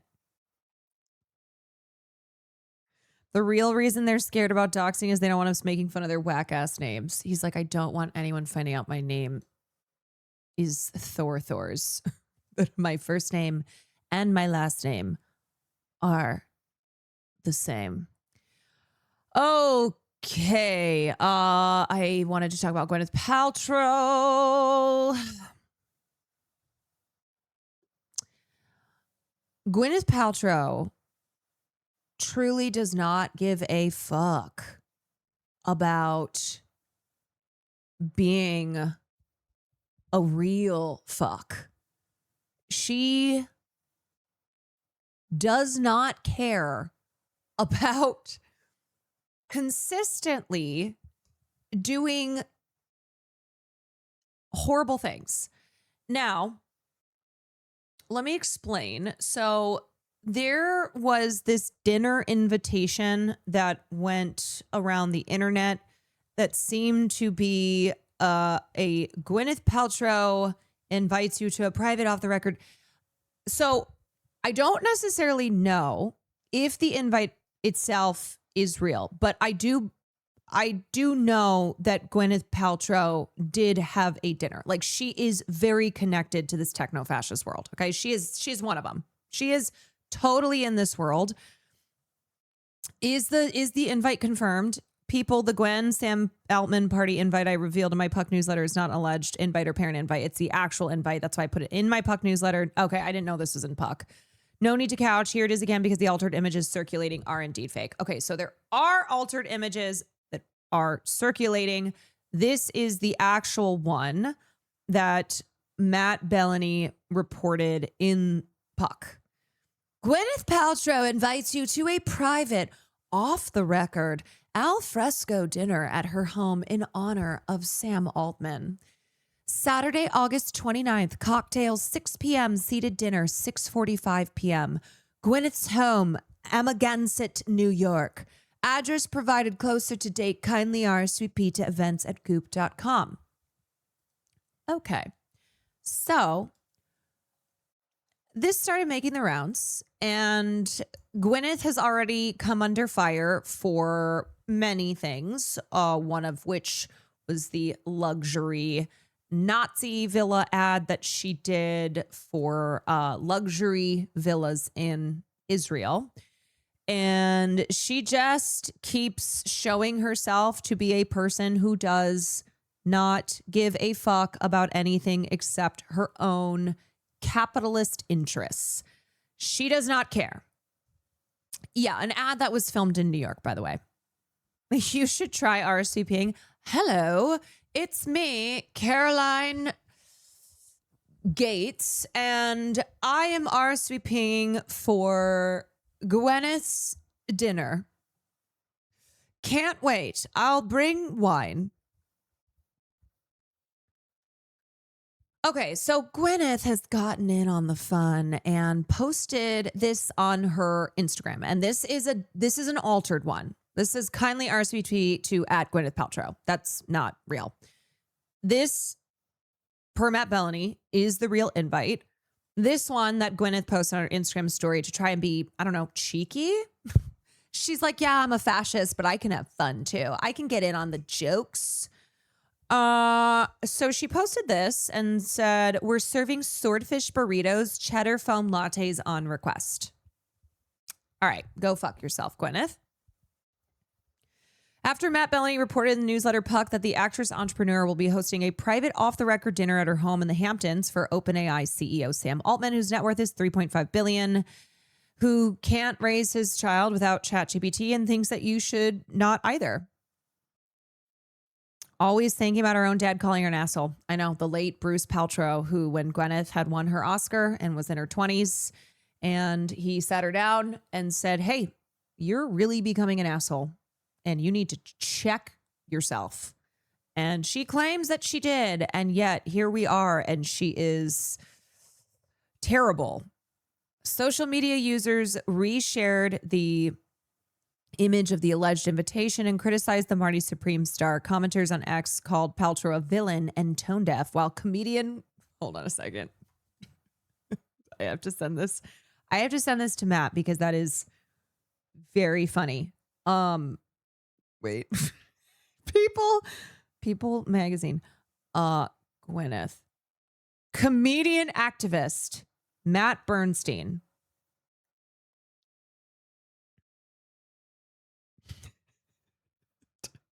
Comedian activist.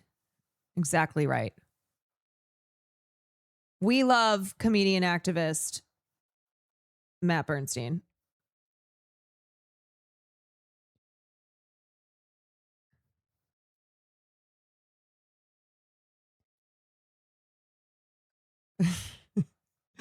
Okay. Comedian activist Matt Bernstein posted videos suggesting that her affiliations with artificial intelligence amounted to techno-fascism. I think I have his. Yeah, here we go. Paltrow's invitation to a private dinner at her home in the Hamptons honoring Sam Altman has leaked. Sam Altman, CEO of OpenAI, one of the most powerful and evil men unraveling our world as we know it, can't raise his kids without ChatGPT. I cannot imagine having gone through the, like, figuring out how to raise a newborn without ChatGPT. What does the Queen of Health and Wellness have to do with the King of AI? And wait a minute, why on her podcast is she interviewing the co-founder of a leading AI weapons manufacturer whose sole goal is to kill a lot of people more cheaply? Wait, this is a real picture of Gwyneth posing? Well, we all know Gwyneth's political affiliations. She's a quote unquote pretty centrist independent, which we know what that translates to. Somebody roll the clip from White Lotus, please.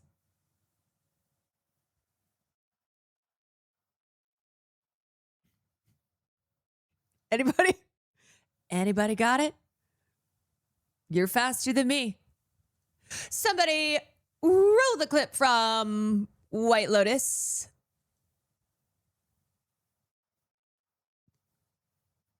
I know one of you. I know one of you. Somebody.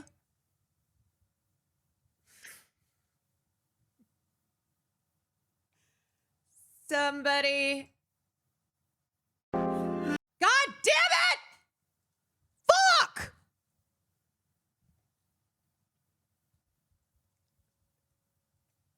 Well, thank you, Dust Off Mars. Thank you. I'm a woman, and I get a lot out of going to church. I love the people. It's very moving. I didn't know you went to church. Oh, yeah. We go every Sunday. Yeah, ever since we moved to Austin. Is it like a real Texan church? Like with Bible thumpers and... Well, the people are, more conservative than, like, LA people or, like, New York. Is that weird for you? Why would it be weird? I don't know. If I was just around a bunch of Texans who voted for Trump, I guess I'd just feel a little alienated. They're nice people. Really good families. Cool. But do you ever talk politics with them? Sometimes. It doesn't get awkward? Why would it? Because. Wait. Are you a Republican? No. Okay. I'm an independent. But Dave is. An independent? Since when? You didn't vote for Trump, though, did you? Well, Leslie, I mean, all of them are so good in this scene. They're all so good. Oh my God, why am I blanking on? Wait. Since when? You didn't vote for Trump, though, did you? This, No. she does like one. Okay. I'm an independent. But Dave is. Wait, why am I blanking on this actress's name? Michelle Monaghan. This little like double take she does, it's so small but so good. Look at this. No. Okay. I'm an independent. But Dave is. An independent? Since when? You didn't vote for Trump, though, did you? And then this. Well, masterful. One of the best scenes from all of White Lotus, I have to say. I didn't even think season 3 was okay, but this is one of the best scenes. And the trio of women, one of my favorite character sets from the show. It's so the fake eye smile. It's so diabolical, but so perfect. You didn't vote for Trump, did you? She doesn't even respond. Just God, they all fucking hated each other. Oh, Anyway, that's Gwyneth.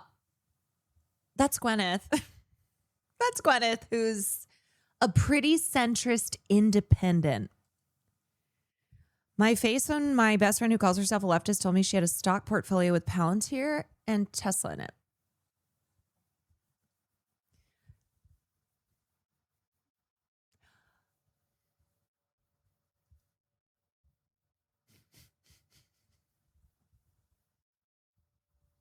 With an AI drone posted on LinkedIn by an employee of that company? What? Stocks are stocks? I don't think so. No, I don't think so. Not when we're talking Palantir, which is kind of now synonymous with when you are wanting to name a company that is very evil and you just use the term, you use Palantir. Gwyneth Paltrow is perhaps our best case study on how New Age wellness blends seamlessly into techno-fascism. Because Gwyneth was never the queen of health, only wellness. If she wanted everyone to be healthy, she could advocate for universal health care so everyone can see a doctor. But she doesn't. Why? Well, because that would get in the way of her actual goal, which is to sell you things. Candles, coffee enemas, jade eggs, aura protecting vampire repellent sprays. One of my liberal coworkers ran around the office excited, telling everyone her son's first job at an engineering school is with Lockheed Martin. Yeah, see, that's the kind of thing that I would just not be running around the office excitedly telling people about. Reasons I can't tie. Oh, yeah. Oh, sorry. Do you guys not know the coffee enema, the Gwyneth Paltrow coffee enema? This was from, we've talked about this before, but this was 2010s, because I remember when she first started promoting at-home coffee enemas, and I had female friends who were being influenced by this. And next thing I knew, I had women in my life talking about coffee enemas. I'm sorry? What? What do you mean? What do you mean you're doing a coffee enema at home using a device engineered by Goop? No medical expertise and doctors be damned. A device called the Implantorama. And you inject brewed coffee into the colon in order to supercharge your body detoxing. Yeah, that was a classic Goop product. Side effects include severe colon inflammation, severe rectal burns, imbalances of electrolytes, perforations of your bowels. But you can supercharge your body detox because your colon will just be totally blown out. Of this directly to Gwyneth Paltrow, but we do know that many people have died as a result of eschewing actual medical treatment in favor of New Age wellness bullshit. Misleading people about their own health in order to sell them things is, despite Gwyneth's whole vibe, one of the most unethical things you can do under capitalism, in my opinion. And so if you're willing and able to do that, why not also try, I don't know, shilling for a luxury apartment complex in Israel while it commits a genocide? And hey, why not also throw your hat in the ring of wartime profiteering from the sale of killer robot drones?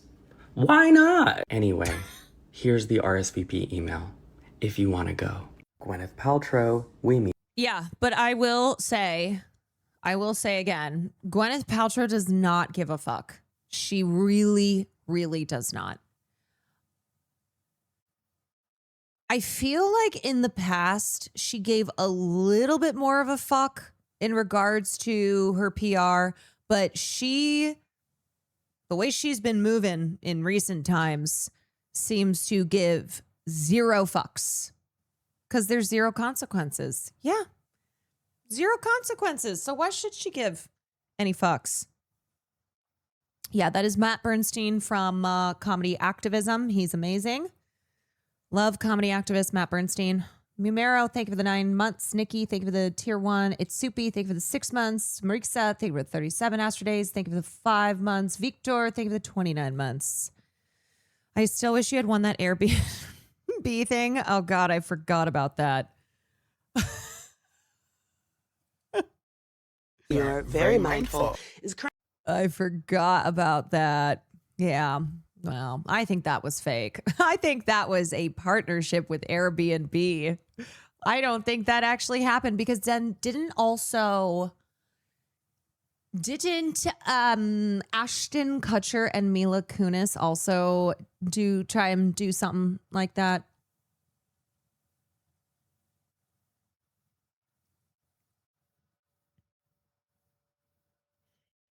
She made her money. She doesn't care. Well, she continues to make money, so she continues to not care.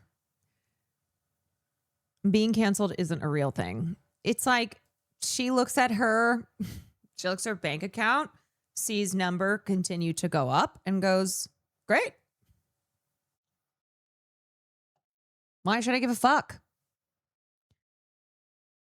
Okay, y'all. Let us talk about what's going on with the Jools Lebron backlash.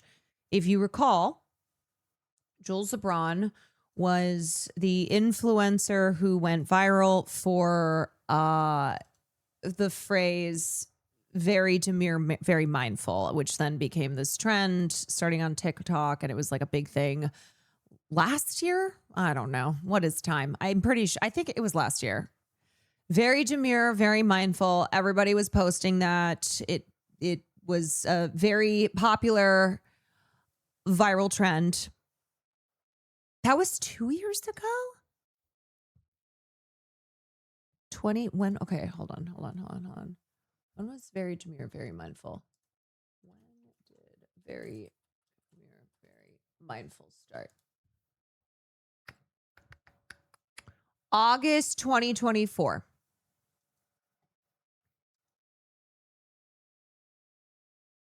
Here, let me see if I can find very demure, very mindful. Let me see if I can see how I do my makeup for work? Very demure, very mindful. I don't come to work with a green cut crease. I don't look like a clown when I go to work. I don't do too much. I'm very mindful while I'm at work. See how I look very presentable? The way I came to the interview is the way I go to the job. A lot of you girls go to the interview looking like Marge Simpson and go to the job looking like Patty and Selma. Not demure. I'm very modest. I'm very mindful. You see my shirt? Only a little chichi out, not my chocho. Be mindful of why they hired you. Here's your reality check, diva. What's the name you'd like me to make it out to? You see how I do my makeup for work? Okay. So anyway, this is Jools. This is very demure, very mindful, in case you missed that online. And now let's go back to Franchesca Ramsey's video. Let me link this here. The Jools Lebron backlash is a warning for influencers. So I'm sure Francesca gives the backstory here, but basically Jools Lebron, the creator of Very Demure, Very Mindful Trend, had posted a GoFundMe for emergency dental surgery. And it was to the tune of $45,000 on GoFundMe, and instantly started receiving backlash that then grew to very intense backlash, with people going, why does this influencer who has millions of followers, clearly must have great sponsors, why, how dare they ask the public for financial support? How dare they have a GoFundMe for dental surgery? Basically, when this is a rich person, which was an assumption, assuming that Jools Lebron is wealthy, can afford dental surgery, and is just siphoning funds, is like grifting funds from their fans. And now Jools, in response to the backlash, deleted the GoFundMe and has said that they're taking a step back from online because the harassment has been so insane, and they're just not she's just not doing well mentally. Okay. Jools Lebron, the mega viral influencer behind Very Very demure, Demure, very Very Mindful, mindful. is currently being dragged all over the internet because she revealed People were not demure or mindful in their replies. that she needs money to take care of like a really bad dental issue. My teeth are falling out of my head and I need your help. I have a hole in my tooth and I just have no money to fix it. I don't. And I didn't want to admit that to the internet because it feels like I'm such a loser. How do you go from being like influencer of the year, word of the year, and you're on the internet asking for help? To the tune of $45,000, she started a GoFundMe. There's been a ton of backlash and started this huge conversation around the entitlement of influencers and why is somebody with 2 million followers asking the general public for money? Why doesn't she just go get a job? And I wanted to weigh. Or why don't we have dental insurance as part of universal health care? Why do people have to spend thousands of dollars and in many cases don't have that money on fixing their teeth? Because I'm uniquely qualified as somebody who has gone viral many a times. I don't have millions of followers, but I have like 1 million across all of my platforms. I've made a lot of money online. I've had some really cool experiences working in film and television as an actor, as a writer, as a producer, and I am currently working a 9-to-5. I have to go to work. My first meeting from this couch will be in exactly 2 hours. So I wanted to tap in because I think there's a lot of context and nuance missing here. And unfortunately, a lot of transphobia and jealousy is Yeah. getting in the way of people being able to Yeah. use their critical thinking skills. So let's tap in. So one of the things that people are really upset about in this Jools Lebron situation is that in her video, she said, I could go get a 9-to-5, but it probably wouldn't help. I would love to go get a regular job. Girl, don't get me wrong, but even then, I don't think that that's going to help my situation. That has now like snowballed into something she didn't say. People are accusing her of saying I'm too good for a 9-to-5. That's not what she said. She did in subsequent live videos after the fact say that, you know, she's super viral. She has a recognizable face and name. She's also a plus size trans woman of color, right? So that is at play when we're talking about going back into the workforce. Yeah, I'm going to keep it a buck. A lot of the comments I've seen, it felt like people wanted an excuse to be transphobic. It felt like they were being racist and transphobic and just all around really gross because they felt justified in that because Jools had a GoFundMe, which you don't need to donate to. That's not a requirement, but Jools had a GoFundMe for her teeth. Like every negative comment is misgendering her. It's so gross. And I think it also goes to show, what's the quote? Let me see if I can get this. It's like, just remember that the people applauding your coronation will also applaud your beheading. And I can't remember who says that, but essentially it meaning that people are here for the blood sport. They are here to cheer on your rise to fame, your rise to success, but also your downfall. And especially for marginalized individuals like Jools, people just are they're waiting in the wings. They are waiting in the wings to contribute to a mass hate campaign against you. People don't realize how hard it is for trans folks to find jobs. I applied for names with my preferred name, got an interview, heard the disgust and confusion when I have to mention my legal name. Yeah, and I think the other story here, which I'm sure Francesca is going to get into in this video, is that there's this assumption that anyone with a following online, which Jools Lebron has a significant following, which exploded after Very Demure, Very Mindful went viral, that translates to like millions of dollars when it doesn't. I mean, recently we covered Laverne Laverne Cox's comments on how she is now getting significantly less speaking gigs and sponsorships because of Trump's second administration, where she's like, look, I understand I'm still in a better position than a lot of other Black trans women, but I have seen a significant reduction in my economic opportunities, my financial opportunities, because I'm a Black trans woman in Trump's America. That is a reality. So yes, Laverne Cox is in a better financial position than most other Black trans women, but even she has felt the effects of transphobia in this country.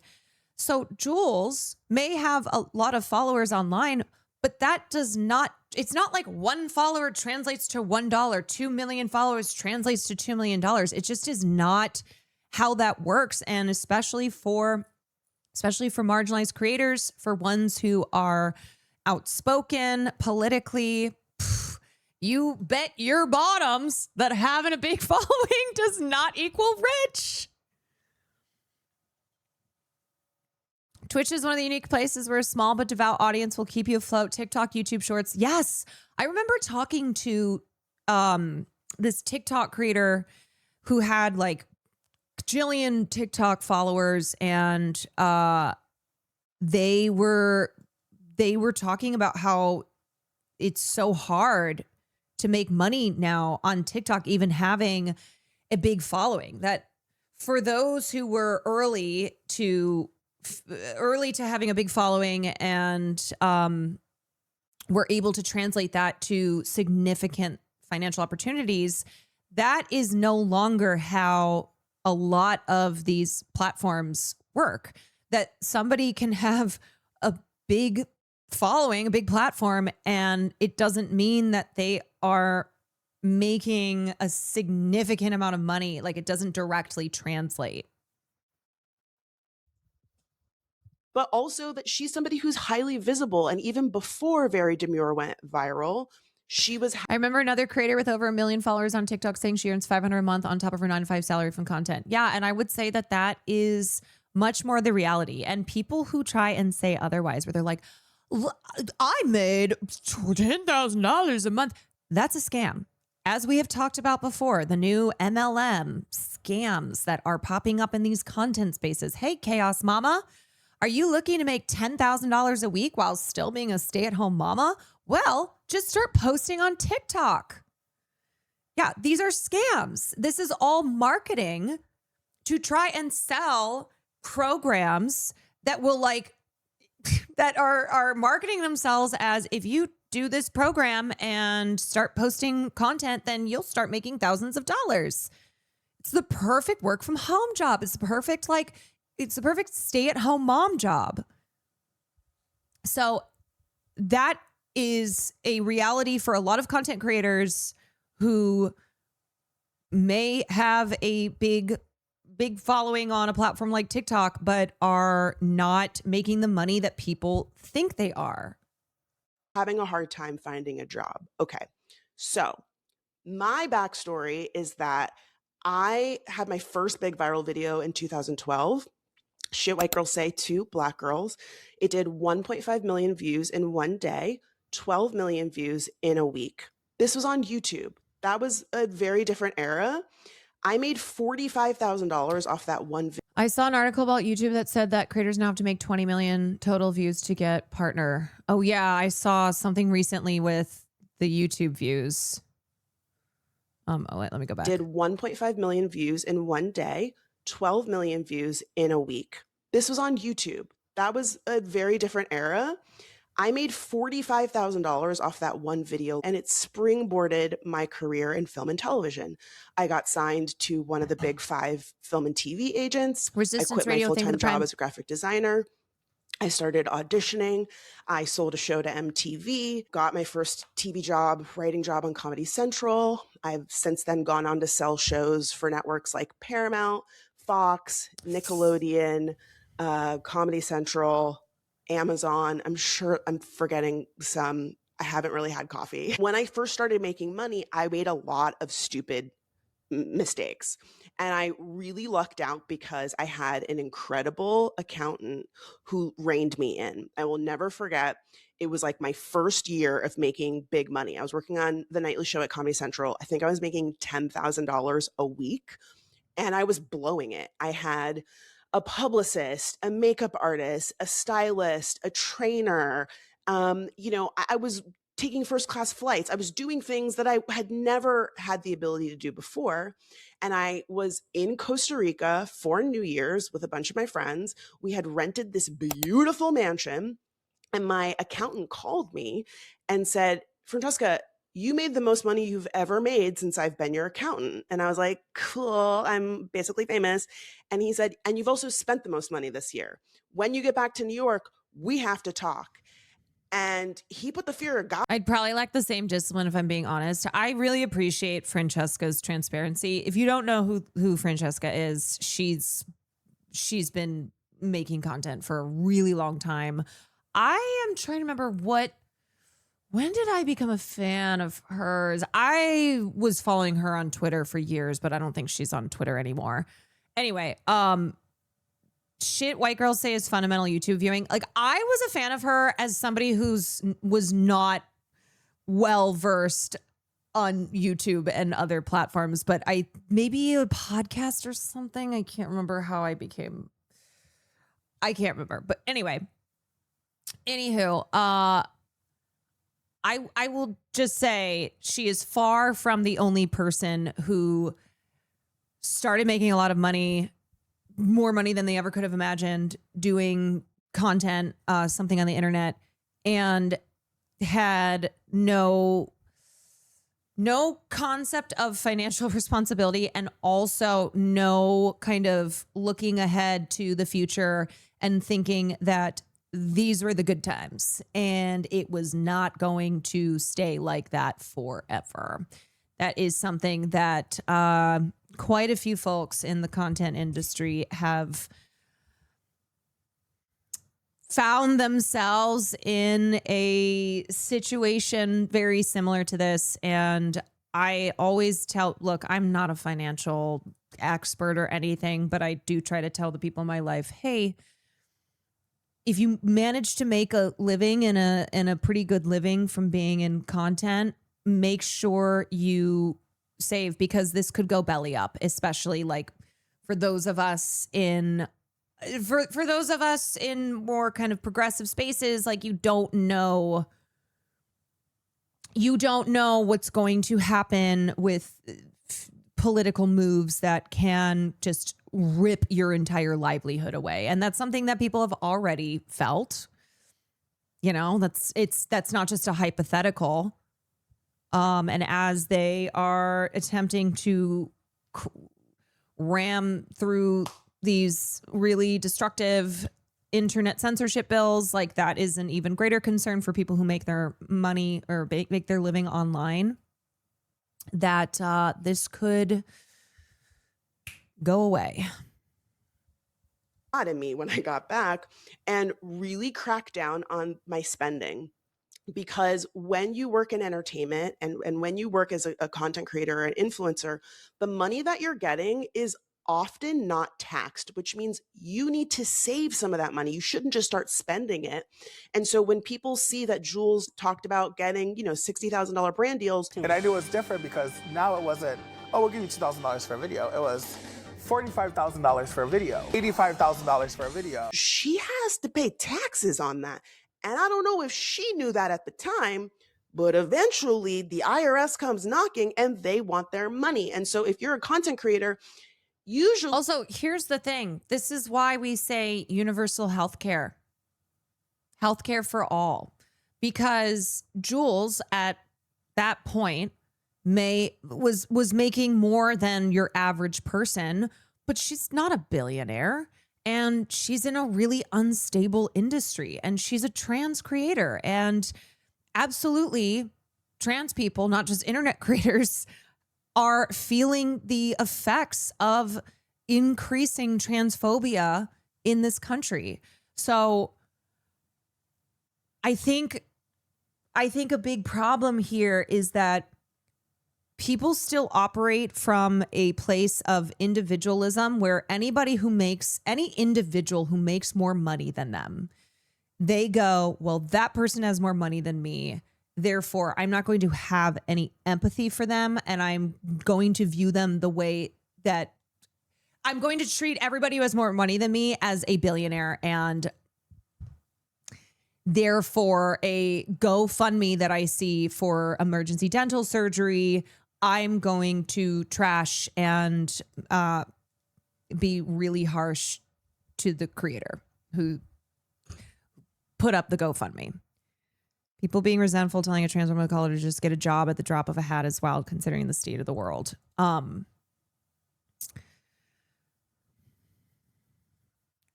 Yeah.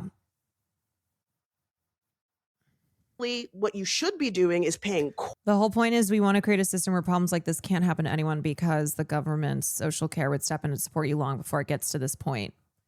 Yeah, I mean, this is something I've talked about with actors who are recognizable names and faces and have had success in the industry who talk about having to sell their houses and that they can't afford to live in Los Angeles anymore. And yes, they like in their career made great money, but that did not sustain itself. And it's not like the problem is individuals, as I said, looking at anybody who makes more money than them as, well, that's just not fair. And so that person made more money than me, so I'm not going to feel bad for them also suffering under the system. Or when you see them really sick, signing autographs and doing photos. I have a friend in a popular indie band and he never stopped having to bartend. Yeah. Quarterly taxes so that you can pay a little bit more than you think you need. Like you're estimating your taxes. And then at the end of the year, you might maybe get some back. The first year that I was also, can we talk about the fact that $45,000 is fucking insane? That's crazy. Crazy. Why are we mad at the person who's like, I am posting this GoFundMe to help raise money for emergency dental surgery that I need, rather than at the cost of it, at the absolute lack of social programs that make it so if you need to fix your teeth, you can fix your teeth. And doesn't matter what your income is, because for most people still, $45,000 is a lot of fucking money to fix your teeth. Real money, my taxes were 6 figures. And I'm not talking $100,000. My taxes were like $300,000 that first year. And I was like, what the fuck? And thank goodness my accountant was like, yeah, but if we put some of this into a retirement fund, it brings down what your tax. The other thing too is because I think people have woken up to the fact that billionaires don't get taxed, right? It's like billionaires don't pay, they're not even paying their fair share. They don't pay any share.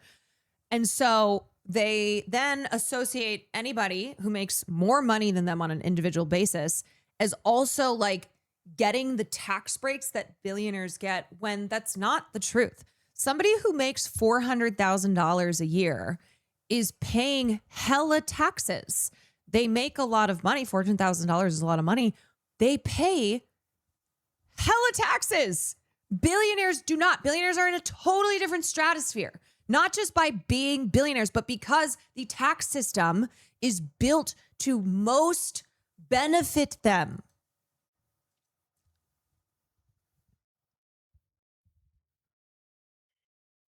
Like, okay, I grew up solidly middle class when I was younger. It was on the lower end. And then as I got older, my dad was working as a doctor, middle class. My dad's salary was $350,000 a year. He paid 40% in taxes. So with a family of 5, that meant if we wanted to take a vacation, we got in the minivan and drove. That meant like maybe special occasion going out to dinner. I had a roof over my head. I had food on the table. I never had to want for any basic needs. But there was this assumption, like being a doctor's kid, that I was just, we were rolling in the dough and taking private vacations or, vacations to Europe or, I don't know, fancy stuff.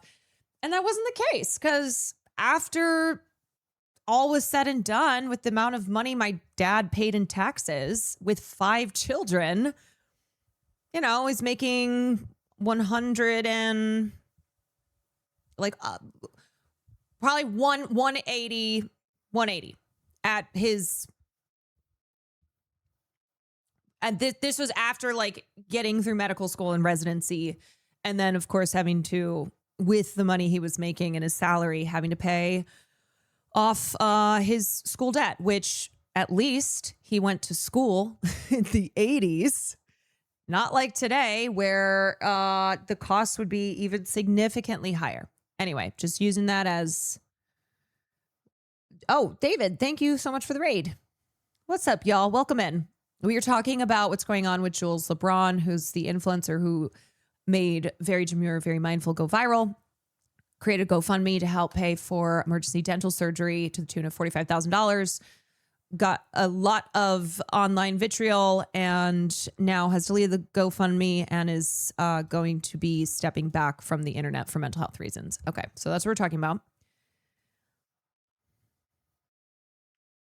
Most doctors are still paying. Yeah, I think my dad finally paid off his and my mom's.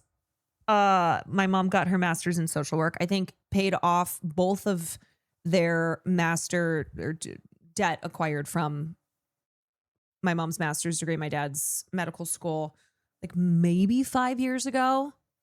And again, both my parents went to school when it was significantly cheaper than it is nowadays.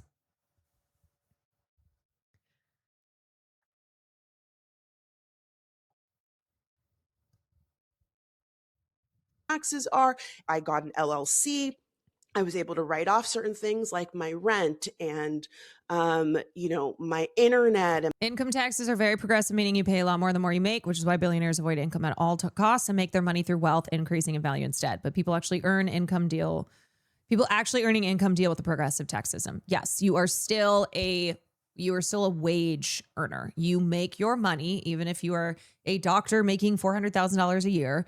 You make a money through your salaried income. And you are, that's your income, unless you have like extra wealth that you have in assets and et cetera. You're being taxed on your yearly salary. So billionaires will claim 0 in income, like Jeff Bezos. And so they pay 0. My phone and my wardrobe and makeup and things that I was using for my career, I was able to write off. Now, it doesn't mean it's like free money, but it does play, a significant role when it's time for your taxes. I'm going to guess that Jools didn't know that. And one of the biggest light bulb moments for me as somebody who's now worked in entertainment. Yes, that is why it's mathematically impossible to make $1 billion from salary. Right. Exactly. For 10 years is that Nepo babies and wealthy people don't just survive in this industry because of connections. They survive because they have thank you for the 3 months. Familial wealth. And people that have money know how to make money and save money. Perfect example, Charli D'Amelio, the girl who went super viral on TikTok for doing like bad knockoff dances of Black dancers. Let's, be real. When she went viral, her family sprung into action. They moved her to LA. They got her sister making TikToks. They got a reality show on Hulu. They went around and got her managers and agents and massive brand deals. I'm sure they put money into like high yield savings accounts. They already had money, so they knew what to do in order to multiply the money that she was making from social media. Alex Earl is another example. Therapist Jake, what's his name, who has a podcast on Netflix. I mean, the white content creators whose families have money, they know what to do in order to maximize every opportunity that is coming to them. It is no surprise to me that Jules did not have that same support and know-how. And I see a lot of people saying, well, that means she had a bad team. Do you know how to get a good team? Do you know what a good team actually entails? It's so easy to be like, this is what I would do if I got a check for $80,000. You have no idea. You have no idea. And a lot of it, if you are able to be successful and you don't have that kind of support, is luck. I got lucky that I got a great agent out the gate who then said to me, who's your lawyer? I don't know. Who's your accountant? I don't have one. And then they connected me with people who ended up being great for me. That my accountant said, if you keep spending the way that you're spending, you are going to lose all of your money. And there is no guarantee. Yeah. So what she's talking about is comparing Jules to other influencers who came from family wealth. So by the time they got into these roles as influencers, that was just additional money on top of enormous familial wealth. And it makes a huge difference. It just does. When I started working, I didn't have any assets. Like, I didn't have stocks or anything. So everything that I had to pay for was coming directly out of the money I made working the jobs that I worked. Whereas for people who come from wealth, who have assets, there are things like interest, where if you have X amount of dollars in a fund, you can, for a lot of people, live off of just the interest on those funds. So what you're making then just goes into your bank account rather than having to be spent on bills. It's passive income. The Kardashians, yes. Guarantee that 5-10 years from now, you're going to be making the same amount of money that you are. And spoiler, yeah, it's like who posted the Liz Lemon quote? How do I do the thing where my money makes money? Exactly. When you have money, your money makes money. He was right. It's very expensive to be broke. I'm not making the kind of money I was making in 2016. And thank goodness I put my money into a savings account so that when the strike happened, when the pandemic happened, when the 6 television shows that I've sold didn't go to series, I had money I was able to live off of. So a lot of people that are saying, well, Jules made all that money and then she spent it. Yeah, if you're making money, you're spending it. She's not the first. She will not be the last. We have heard about this with musicians, with athletes, right? If you don't come from money, you're not thinking about what's the worst thing that could possibly happen if the faucet runs out. And unfortunately, I think too, Jules had taken a hiatus from the internet because she shared that she had been privately dealing with addiction issues, which I believe contributed to the deteriorating of her teeth. So no one is saying, how do I explain this? No one is saying you have to condone or agree with every move that Jules made, which again, nobody knows the complete interiority of her life, and nobody has all of the information of her exact financial situation. But that was something that she had shared and said, because of addiction, my teeth are super destroyed, so I have to basically replace all of them. But the point being that everyone should have access to healthcare, and you can be in a position where you make more money than the average person, but still be needing help to pay for medical bills. And it shouldn't cost that much. And also, influencing is very fickle. So somebody may have 1 year made X amount of money. That does not mean they are making, it is not a guaranteed, it's not a guaranteed static rate. Like there's no rate. There's no, oh, I made $100,000 this year, which means I'm making $100,000 next year or even more. It's just not how influencing as an independent contractor works. It's not stable. It is not. It's not a salary. Which is why there are a lot of people in the content space who don't come from money, have no concept of money, had never learned any financial things, and they then find themselves making a lot of money and don't have a concept of how to invest, how to save, not, knowing that may be a lot of money they're making now, but that's not a guarantee.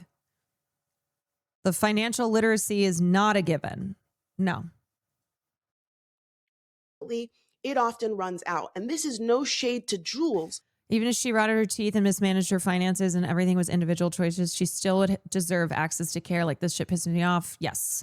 It's like when they try to get DSA candidates to define working class by some salary cap. Like, this is fundamentally misunderstanding how universal human rights work. Right. You don't have to agree with everything, every decision she's made, or you don't have to like condone all of her behaviors to believe that she should, like everyone else, have access to healthcare, which includes dental care. And the reality is that in America, a lot of people do have to put up a GoFundMe to pay for medical related bills, medical costs. It's like the number one reason for GoFundMe. But she got popular off of a phrase that she said off the cuff. And that is harder to translate into long-term opportunities versus somebody who is a writer, a singer, an actress, a comedian. She made a GoFundMe because she had cancer. Nobody would blink an eye. I think they still would, because they would still be using a lot of the same arguments right now. But I understand what you're saying. When it comes to dealing with the repercussions of addiction, it's a moral issue in the eyes of society. Yes. The fact that she opened up about having privately dealt with addiction issues and is now sober, but her teeth took a real beating because of addiction issues, that yes, that is something people point to and go, well, that's your fucking fault. Comedian, a host, a producer. This is something that I say to creators all of the time. Stay ready so you don't have to get ready. If you are making content online, if you are somebody who wants to work in entertainment, think about what it is that would be the pinnacle career opportunity for you so that you can make sure you are ready when and if that opportunity presents itself. You want to be an actress? Start taking some acting classes. You want to be a writer? Get into a pilot writing class. You want to be a comedian? You want to be on SNL? Go take some classes at UCB, right? Like, get on a sketch team. Start doing those things so that when the moment comes, you are ready. Another example is Miss Haktua Girl. As soon as I saw her blew up, I was like, she not ready. She don't know what she's going to do. And that's why she was hosting a podcast. Miss Mama could barely string 3 sentences together. Why are you hosting a podcast? Because people around you said this would be a good opportunity to make some money. And we saw how that happened. People around her said, this will be a good opportunity for me to make money. And that's why Haktua did a crypto rug pull. Right? Like, she got invested in like a crypto scheme. And obviously, she is responsible for her actions. But I will tell you, knowing what I know, she did not know what the fuck was going on. She had people around her who were demons, who saw the opportunity to just use Haktua's viral fame to make themselves money. And yeah. So again, she bears responsibility. She, of course, has made money off of these actions, but abso-fucking-lutely the people around her were total grifters in every sense of the word, and were just telling her to sign things to do this. Oh, this is a great way to make money, blah, blah, blah, blah. She said she didn't make anything from it. I can't verify that or not. I don't know about that, but certainly I know that people who were making business decisions for her were not good. Whatever is said on Fortnite Friday is true. Yeah. Because the wrong people were around her. And so again, it's really easy to look at Jools and say like, well, she should have been better and she should have done da-da-da. Like, I'm not surprised. I was almost in that same situation. Now, on the 9-to-5 tip, yeah, it is hard to get a job right now. And again, this is where my perspective is a little bit different. For 6 months, took a nap. I believe if you are a content creator that knows how to leverage social media and build an audience, you are somebody that could work in a 9-to-5. You would just have to be very creative about the industries that you're going to work in. No, you're probably not going to be able to work the front desk at a doctor's office, right?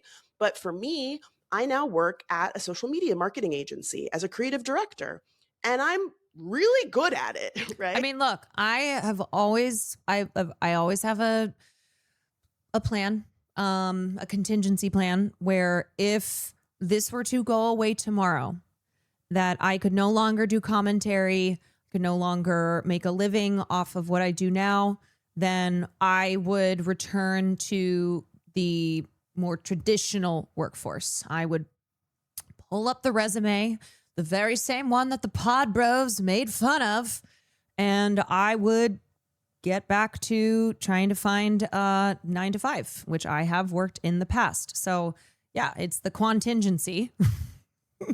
The contingency where I do feel confident, though, that I would be able to do that because I did that for 10 years. I have a lot of work experience prior to becoming a commentator online. Also, we have the Pokemon cards. There's always money in the banana stand, Michael. I saw someone tweet. They were like, well, now bananas are going to cost $10 soon. And I went, oh, shit, that's too real. How much could a banana cost, Michael? $10? Well, these days, yeah. And they'll probably poison you.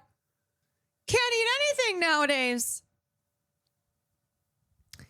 The pod John's made fun of you. Yes, this is an infamous story that I've told many times on stream, so I don't need to go into full detail, but yes, they did. This was in my lib era. It's around 2016, 2017 that I applied for an internship at Crooked Media. And one day I was listening to a podcast episode doing my laundry, and during a commercial break, which I normally would skip, but my phone was across the room, so I just decided not. I was like, whatever. They were mocking my resume.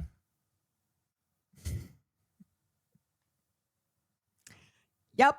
And then 5 years later, John Lovett came on Hassan and Will's podcast when it was Fear and Molding.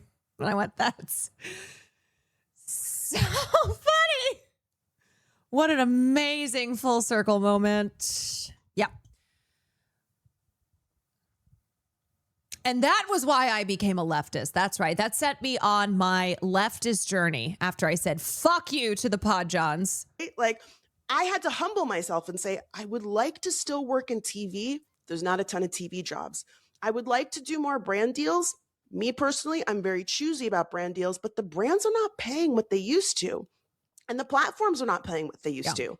Again, this is why Oh my God.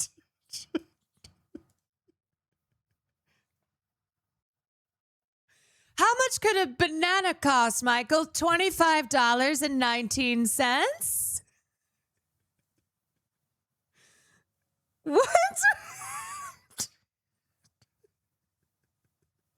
Wow. Bestseller.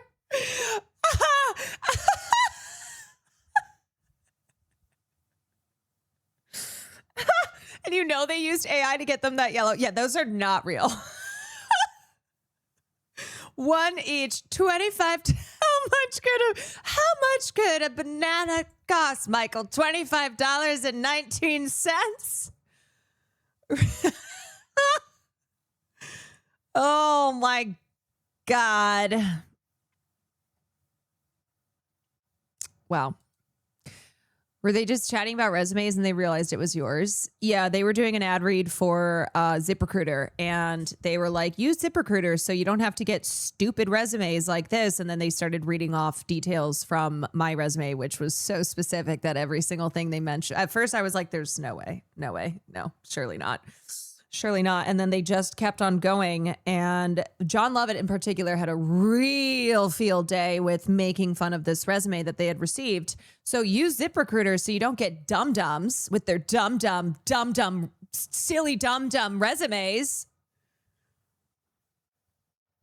Oh yeah. One thing they mocked was that I had my sorority listed in my affiliations because when I was in college, my freaking,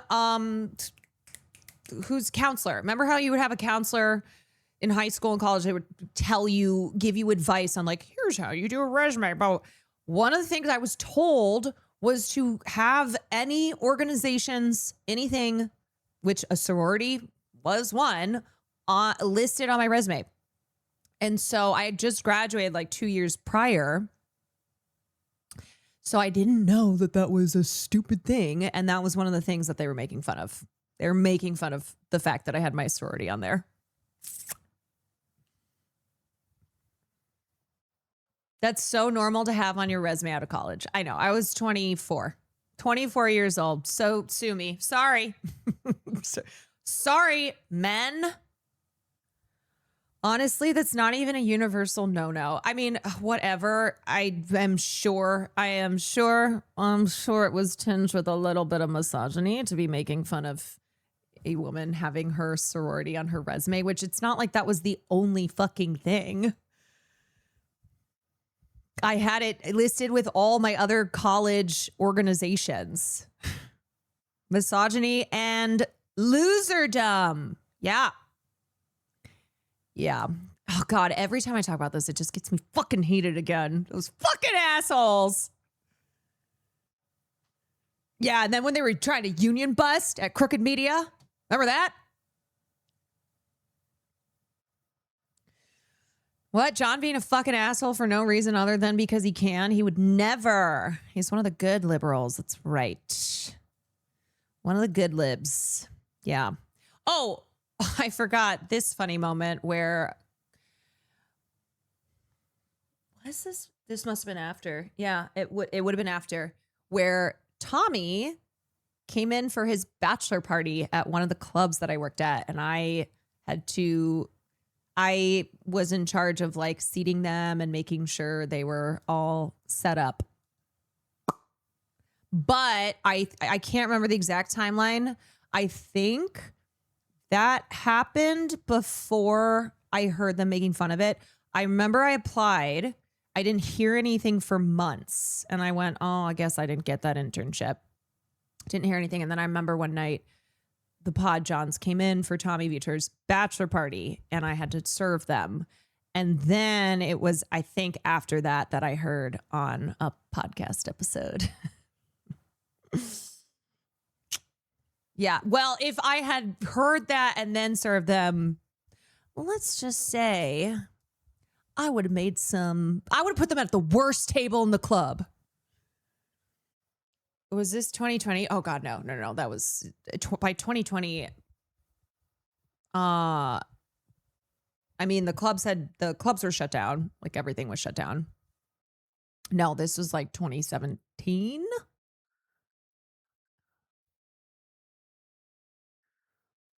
Fuck the Pod Johns, incredibly racist, sexist assholes. I'll never forget the disgusting shit they said about Daria Lisa. They're scumbags that just want to maintain relevancy by playing nice with leftists, but their bigotry comes, certain leftists, yeah, but their bigotry comes out when they can't help themselves. Yeah, they fucking suck. And I say that for reasons not just associated with my personal beef towards them, but they suck. They have made millions of dollars off of a media company that pushes the interests of centrist liberals and maintains status quo liberalism. So I don't think I've asked, but what broke you out of your liberal phase? I don't think it was one. I can't remember like one thing in particular. I think it was like it is for a lot of people. You're on a journey and you read something, you witness something, and it starts to kind of change the mechanics of your belief system. I will say Noam Chomsky was one figure who was influential on me, which is why I was really disgusted to obviously see Noam's very close connection to Epstein and the comments that have been made in defense of that. But Noam was an influence. And then, yeah, I mean, COVID was an intense period of change. And I think what happens when you're a liberal is you hang on for dear life to your belief in liberalism, where it is hard to have that final breakaway from believing in liberal institutions. Because for me, my family was always the liberal family. Like we were always the Democrats surrounded by Republicans. So I always felt a lot of pride around that too. Where when we were in Iowa, we all worked on Obama's campaign, and we convinced a lot of our neighbors, a lot of people around us to vote for Obama, to like switch from being Republican. And so that was always a point of pride. And I always associated liberal with morally good. And then the contradictions become clear, and you get to a point that you can't ignore these truths. And I don't know, it was just growing up more for me as well. You were evangelical? No. My family was not evangelical. No, that was when I had that stint with my best friend's family in junior high, whose dad would speak fake Chinese to me. That was when I had my evangelical stint. Mostly because I thought her brothers were really cute and I thought she was cool. And I just was like, maybe this is my family. You feel a type of way when you grow up in a big family. And for me, I felt like when I was younger, there were a lot of periods of my life where I went, I don't want this family. I don't want to be around this family. I'm different. Because you're always trying to kind of find a way to, at least for me, to stand out, to set yourself apart. So that was one way. I think a lot of people don't want to face reality. There's no reforming a corrupt empire. Yes, that's a big difference. When you go from the belief that reform is the way, to completely dismantling these systems, that there is no such thing as reforming. So I think that's kind of one of the last pieces there is believing that, okay, there's problems here, right? There's problems here, but reforming these systems, these institutions, that's the pathway.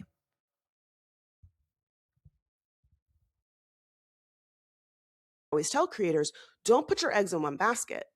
These are the lessons that we can learn from this Jools situation, because a lot of people are telling themselves, well, if I hit 1 million followers, if I have a viral video, I'm going to quit my day job. I see it all the time. And I will always tell y'all, if you have a job with benefits, do not quit that job for some social media fame. I also saw a lot of people saying, well, if she went and got a 9 to 5, she could get her teeth fixed. Most jobs don't include dental. And even if they do include dental, even if Jools went and got a job tomorrow, how do you identify politically? Her insurance is not going to suddenly turn on socialist and give her the funds to fix her teeth. And if if her teeth are in the dire state that she is saying they are, she needs to get that work done immediately. Like, if you have dental issues, it can kill you, right? Like, she's in extreme pain. So this idea of like, she's entitled because she could get a job and it would fix it. I mean, Also, I say this all the time, but the journey is always, you're always on the journey. You're always on the journey. Never feel complacent. Never feel like that your belief system, where yes, you have your principles, right? Have your morals, but as far as for me, I feel like when you set on that journey that takes you in the direction of the left, like, it does not mean that you have everything figured out. And that's something that we've talked about a lot with the kind of issues in leftist spaces, particularly the broad online left, where there are plenty of leftists we've talked about who need to be re-examining their current beliefs and what and who they're advocating for. So never stop learning. Never close yourself off to changing, or I guess growing in your beliefs. Never stop self-examining. I've had dental. I've had really good dental, and it Never still stop. doesn't cover Never certain things. You stopping. still have to pay out of pocket. I mean, that's a whole nother conversation about our messed up healthcare system. Because, like, why is dental separate from healthcare? It's all my body. Yeah. Anyways, I digress. She's also, again, a trans woman of color. We already know how hateful and horrible this country, nay, this world, is to visibly trans people. Yes. The suggestion that she should just go get a job is unreasonable. I know people who have multiple degrees and lengthy resumes that can't get jobs right now. That there are no jobs, you know? So on the topic of like, influencers shouldn't ask their audiences for money. Again, nuance. For me, I don't think it's the smartest option. I understand why she did it. I think it would have been smarter to take the direction of, hey, I need this dental work. Throw up the dental x-rays and be like, this is my rotting mouth. Will you help me? Are you a dentist office? And get help that way. And look, it worked because dental offices or dentists have reached out to her and have offered to help. I don't blame her for not knowing the way to go about that. Again, her team. Like, I don't know if she has a team. And even if she does have a team, there are a lot of people out here claiming to know a lot about content creation and social media, and they don't know anything.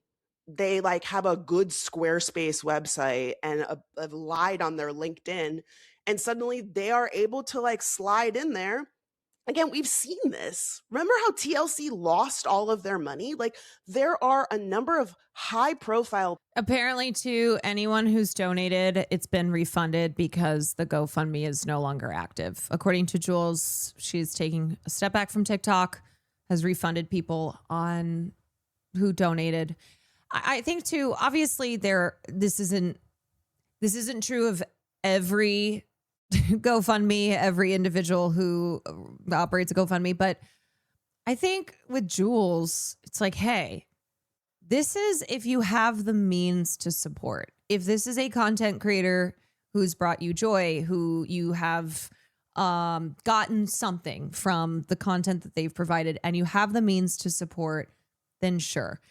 It's not something where you're being demanded of to support this person's dental costs. So like people who said in the comments, girl, we're broke. Like, this is Trump's America. We don't have any money. Then you don't have the means to support.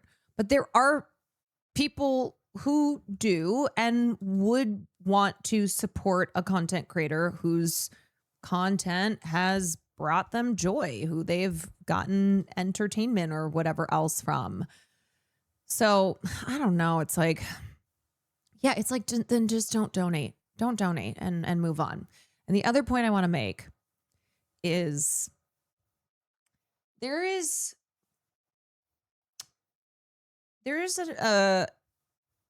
a realization that people need to have where for someone like Jules, who is a Black trans woman, she is already a visible target. And when you look at the people who are going in on her right now, Ollie fucking London, Jeffree fucking Star, these transphobic fascist freaks, when you are adding your voice to that crowd who have very vile motivations, who are motivated by hate, that Jules posting this GoFundMe is just an excuse for them to attack a trans creator. You need to stop and think, do I need to add my voice to this? And the answer is no. The answer is no. I wish people would really consider how and what they're contributing to. And this does not mean that marginalized content creators, marginalized figures are immune from criticism. That, you know, of course, there are minority marginalized creators who are doing bigotry online, deserve to be called out. I'm not saying that's Jules, but in a situation where somebody is experiencing already harassment and hatred because of their status as a marginalized person, you have to really think about, is this something that warrants me adding my comment to the pile, aligning myself with fascists, with people who are motivated to take down someone who's trans, to take down somebody who they harbor explicit bigotry towards and are using this as a cudgel. There's people who get some kind of gross rise when they pile on bully someone. Yeah, it's definitely, you know, the concept of Schadenfreude, where people love to see someone, they get off. It's the blood sport of it all. It's, they'll applaud your coronation, but also applaud your beheading. Anyway, it's trans women get zero charitability. It happens basically every week where there's a new Omelis child that the whole internet tries to torture. I don't know the reference to Omelis child, but yes, there is a lack of charitability. And if the thing is, if a trans person's being attacked, it's probably not because, if a trans person is being attacked by bigots, it's probably not because they're saying something problematic, because they're saying something bigoted. Otherwise, the bigots wouldn't be attacking them for espousing bigotry. Instead, they'd be like, yes, welcome. We're now going to use you as one of our poster childs. Maple, thank you for the raid. Thank you very much. I hope you all are having a fabulous time.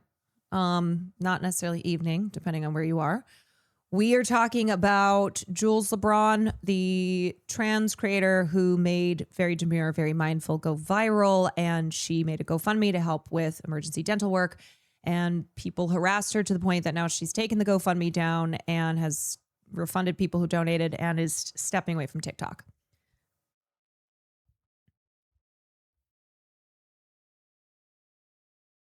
Oh, it's from the Ursula Le Guin short story, The Ones Who Walk Away from Omelis, where it's a whole society that basically operates off of the suffering of one child who's condemned to torture. I gotcha. Unless it's Caitlyn Jenner, she probably said some dumb shit. But again, transphobes aren't going to attack Caitlyn Jenner for saying the right-wing shit that she says. They'll attack her because she's trans, but as long as she's on their side, remember, they like to have their what's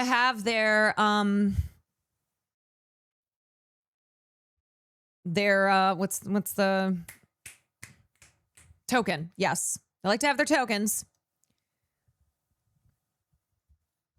Anyway, When I'm looking on Twitter right now at who's attacking, who of prominence is attacking Jools Lebron, we have Jeffree Star, Jeffrey Beelzebub Star, disgusting Nazi.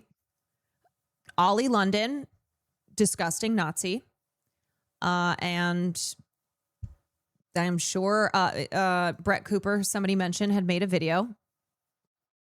So again, when considering if you need to add your voice to the pile, consider what the motivations are of those who are screaming the most loudly in a situation like this. And if you are doing more harm than good. And in this case, you're doing more harm. Like, it is not necessary and is harmful to be piling on to a Black trans creator who created a GoFundMe for emergency dental work. A lot of leftists engage in this behavior where a bigoted, marginalized person is seen as like a free ticket to be bigoted towards them. I myself been a part of this toxic way of thinking.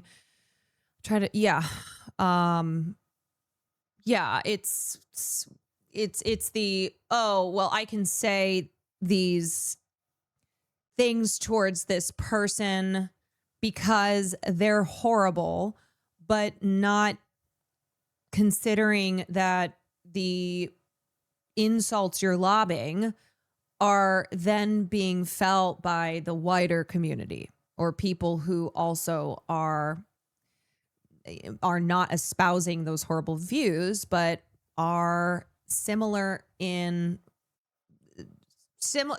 what they have to deal with.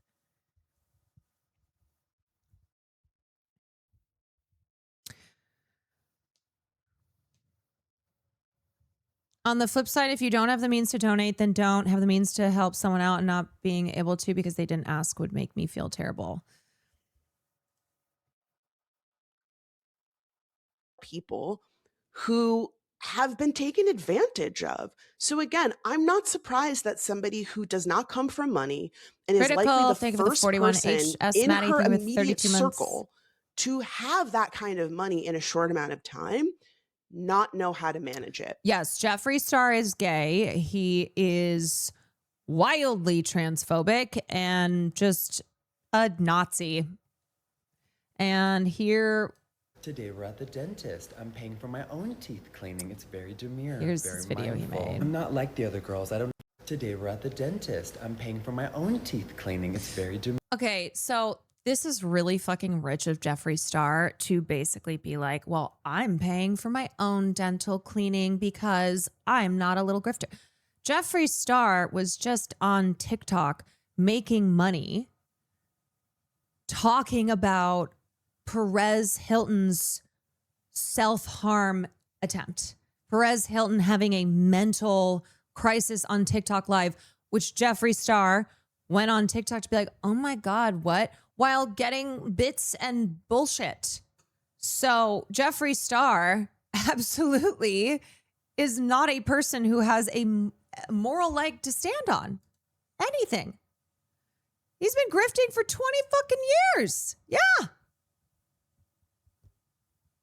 Demure, very mindful. I'm not like the other girls. I don't expect my entire audience of blue-collar 9-to-5 workers to pay for my $45,000 smile. I'm very cutesy. I'm very respectful. I'm not like the other girls. I don't fake heart attacks at the airport and then I'm filming the whole thing like, wait, how is that possible?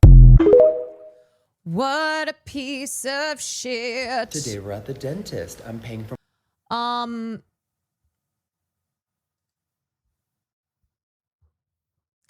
Yeah, so I guess Jeffree Star thinks he's better than Jools because he makes money off of being a fascist.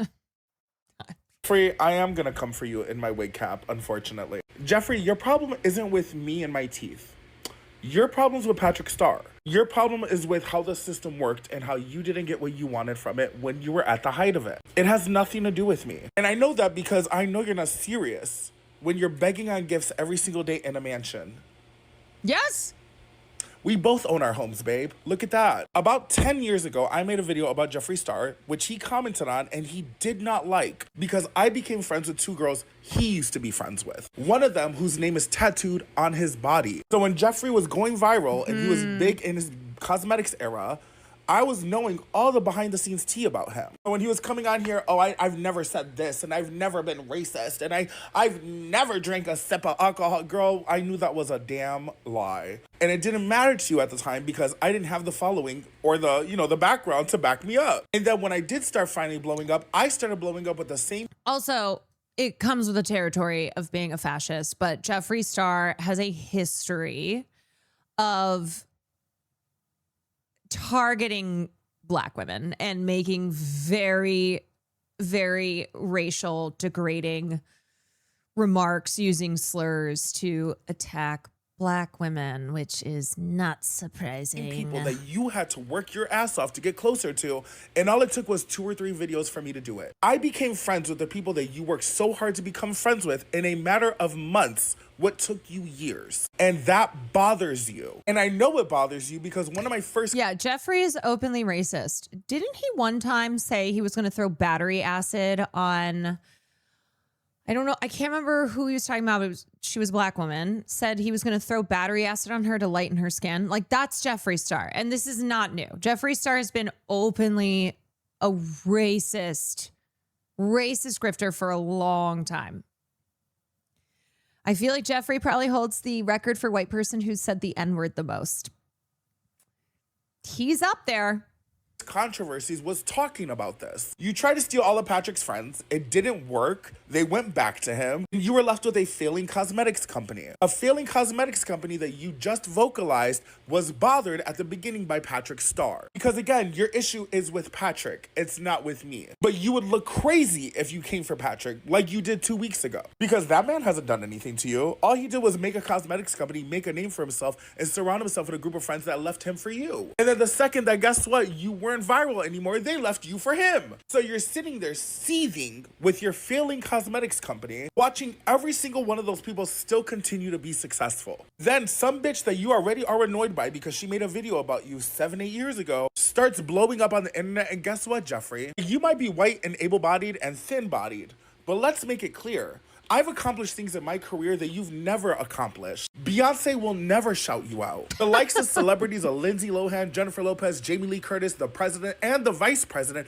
will never acknowledge you because you're not that girl. Even with millions of dollars in the bank account, you're not that girl. Even with all the property under your belt, you're not that girl. Yeah, I might have come on the internet and begged to get my teeth fixed, bitch, but you would never be able to do that if it wasn't for the likes of people like me who bought those crunchy ass lipsticks 10 years ago. Your problem is with the system. You thought that because you did so much that you were gonna get it all, and you didn't. You never got the public recognition you wanted because you're racist. So yeah, it does bother you when a Black and Puerto Rican girl from the fucking hood who probably gets all the trade that you're having to pay for is getting all the flowers from everyone. And you're gonna try to drag me at my lowest moment over a fucking dental surgery?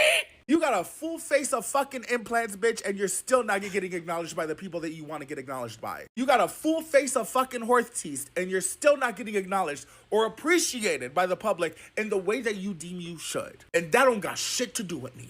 You've had to buy your boyfriends. I haven't. My teeth are still getting done. So what now, Jeffree? Were you gonna come beat me up?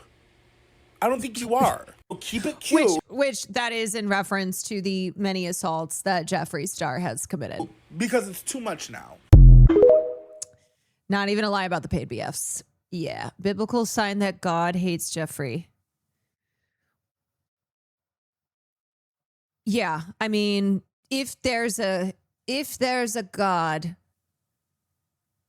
everything Jeffree Star has done warrants hatred from God. Jeffree Star is truly a monster.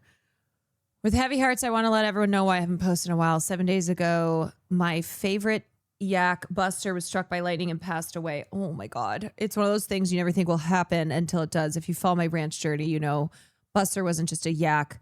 He was the king of the pasture, the biggest lover, the snack inspector, and somehow always knew exactly where I was. He had the kind of personality you just can't... Smited by God. Sorry to Buster. Buster, you didn't deserve that, but Jeffree, you're horrible. You're a piece of shit. struck by lightning. That is a reflection on how absolutely fucked Jeffree Star is. God said, fuck your yak.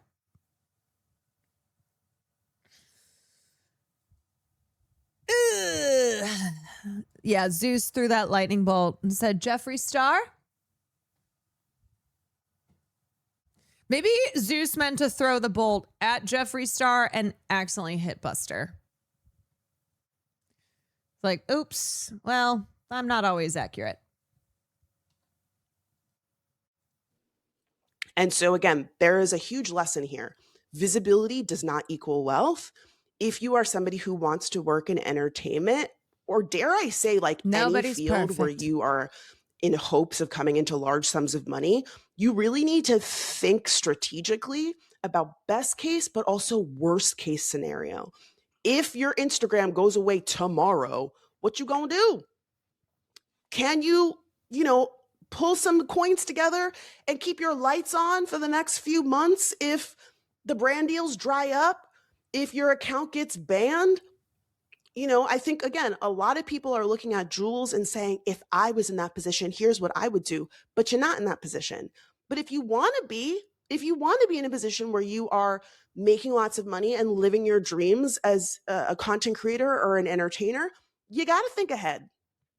And you got to lay the foundation so that you are ready to embrace those opportunities. Again, no shade to Jools, but her talent as somebody who is like off the top of her head funny is not going to translate to being an actor, being a writer, being a stand-up. It could if she wants to do the work to get there. And I know she's doing streaming now, and I think that that's very smart. But again, diversifying your streams of income, making sure that you're putting money aside for quarterly taxes, for your retirement fund is crucial. Because guess what I'm doing? Dipping into my savings and clocking in. and let me just tell you right now, there is no shame in clocking in. There's really not. And if you are a creator who is struggling right now, and because again, the platforms are not paying like they used to, there is nothing wrong with getting creative and saying, what are the skills that I can offer somebody, the unique skills that I can offer based on what I've been able to build for myself on social media? Send out a BCC email to everybody you know, because who you know Coda, often gets thank you you in for the the door more 16 so than close. what you Thank you for know. 23. And be willing to be honest and transparent with your community. And I believe that that's what Jools was attempting to do. And I don't begrudge her for it. And again, I think it's really gross how people are taking this opportunity to kick her while she's down. Oh, she's had GoFundMes in the past. Okay. No one told you had to donate to them. Like, again, especially someone from a extremely marginalized community, I'm not going to begrudge them for being like, hey, I'm struggling. Can you help me? Yeah. You're allowed to say no.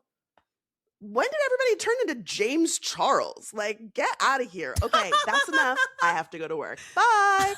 I've been. No, actually, though. Actually, when did everyone turn into James Charles where they feel the need to fucking drag someone who's like, hey, if you have the means to help, I could use the help. You do not want to be James Charles, okay?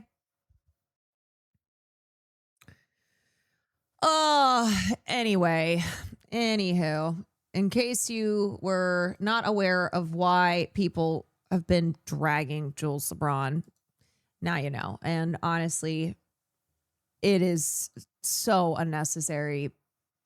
It is so unnecessary, and also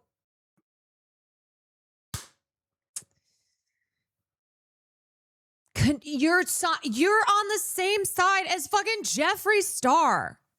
Do you want to be joining in on a chorus with Jeffree fucking Star? No, you don't.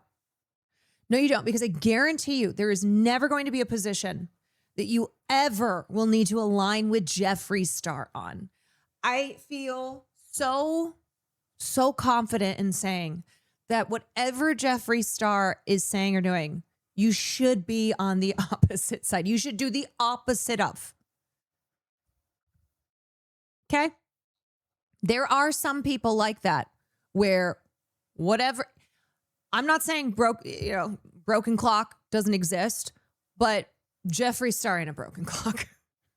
Jeffree Star's a fucking Nazi, and everything he says and does. Yeah, if Jeffree Star said to drink water, do not drink water. That water will kill you.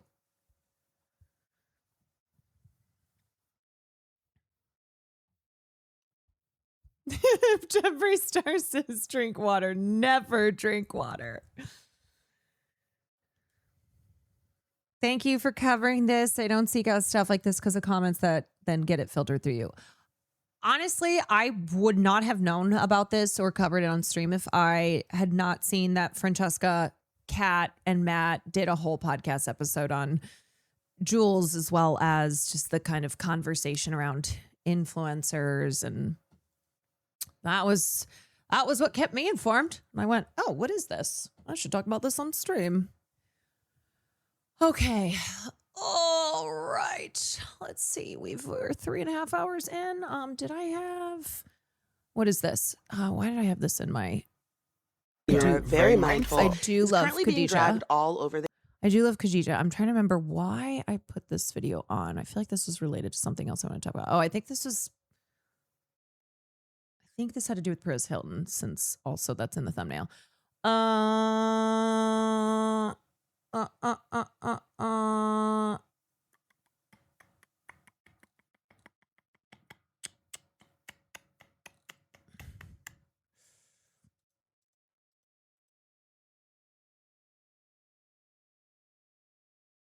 Okay, I think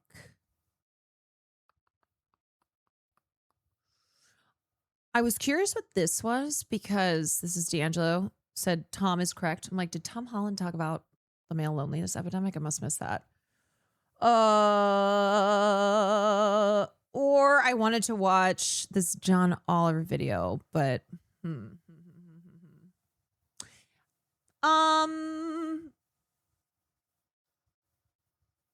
about the way we'll watch weird this. We'll watch this one.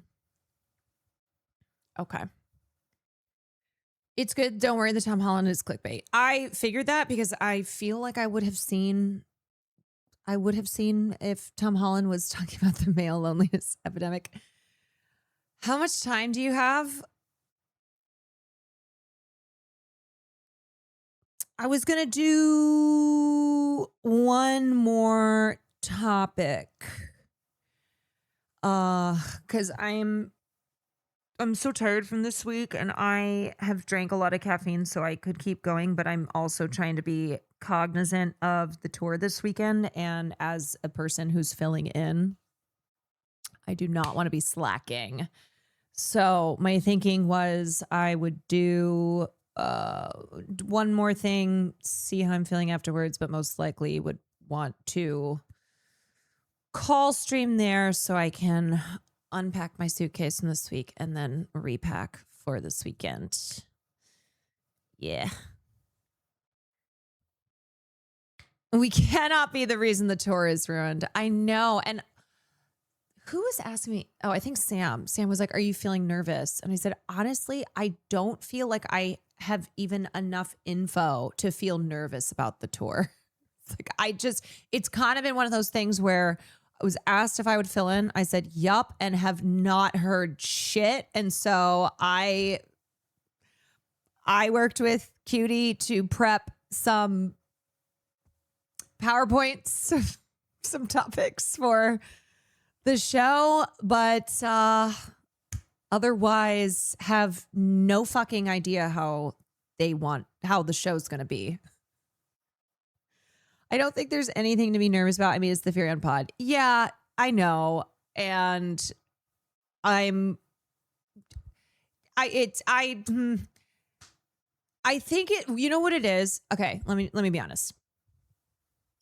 I think the only reason that I feel any type of way is because I'm filling in And I know that people, even if it has nothing to do with me personally, are going to be upset Cutie's not there because they got tickets to the Fear and Pod, maybe with the assumption it would be the Fear and Core 4. And so I am cognizant of that. And I apologize, even though I'm just filling in.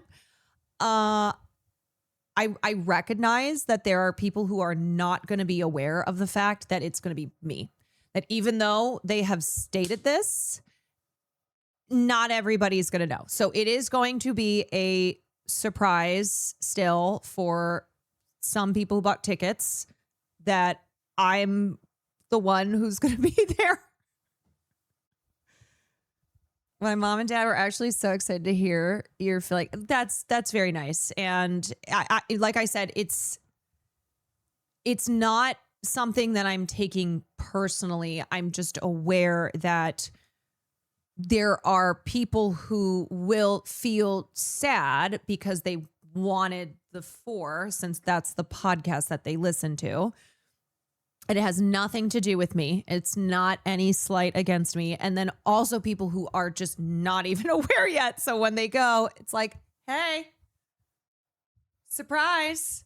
So this is not me trying to, not fishing for compliments or anything. I'm just like, I want to do an extra good job because this is just something that I know not everybody is going to be aware of the fact that I'm filling in. Or if they know now, it's like, oh, but I wanted to see the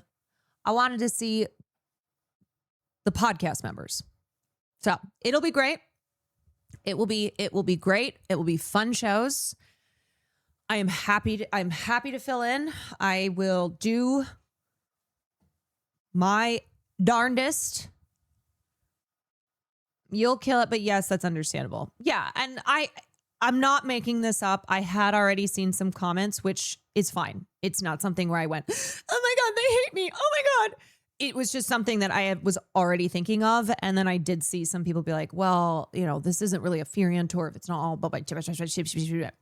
So I said, all right, we're going to have to do a hell of a job. We're going to put on a fucking show. Were they? No, it is something. When I saw those comments, I did not take it personally because it was not like, well, I fucking hate Caroline Kwan. It was more of, damn, I thought I was buying tickets to see all 4 of the Furion members. Anyway, perhaps the blonde wig needs, should I just put my blonde wig on and do my best cutie Cinderella impression? To pull Cutie stands back on board, you just stare into the middle distance while the boys talk about some nonsense. I think I could do that.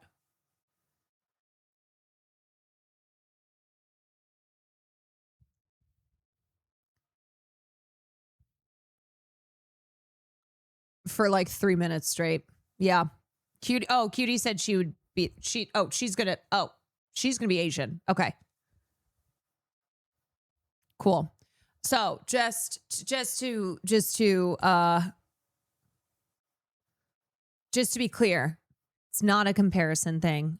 I'm not like, oh, am I better? Am I worse than Cutie? I totally understand that there are folks who bought tickets thinking it would be all for the Furion peeps, or people who don't pay attention to stuff they post online and will be surprised. Not necessarily a bad thing, but will be surprised that I'm doing 2 of the shows. So I'm going to try my absolute best, and it'll be great. It will be good. But that was a very long-winded way of being like, so I'm trying not to stream all night tonight so I can get a little bit of sleep before I have to fly out tomorrow. And so I'm not like showing up to the show exhausted. Getting. Okay, anyway, let's watch this. The internet doesn't care about your mental health. A bit too comfy. Watching other people go cuckoo cocoa banana puffs on the internet. Think about Gabby Hanna's Manic episode a little while back. She disappeared from the internet, then came back and as a Christian influencer. Thinking about Kendra and her psychiatrist, and then the AI psychosis bit that started to trickle in towards the end. I wonder what she's up to.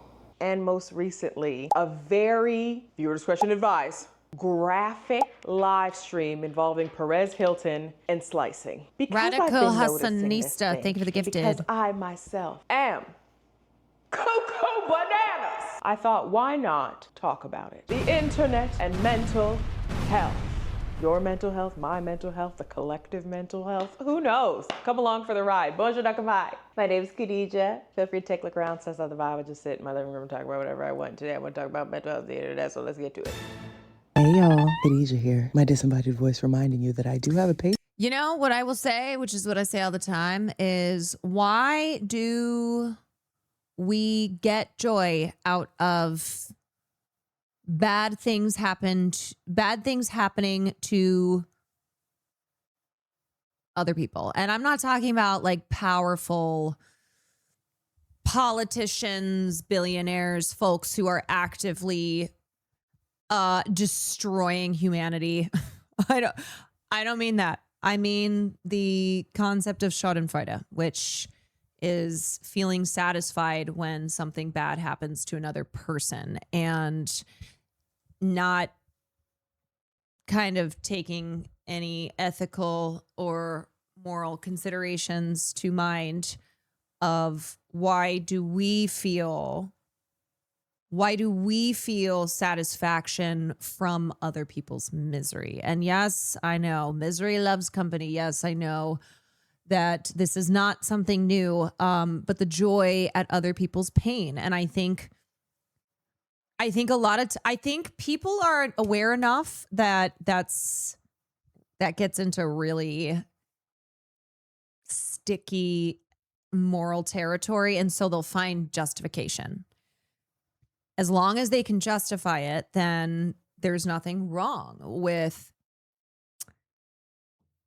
getting the popcorn and sitting there and watching somebody's downfall. But one thing we talk about all the time on this stream are, in particular, famous women and how society loves to participate, not just sit back as viewers, but participate in the contributing to the downfalls of famous women.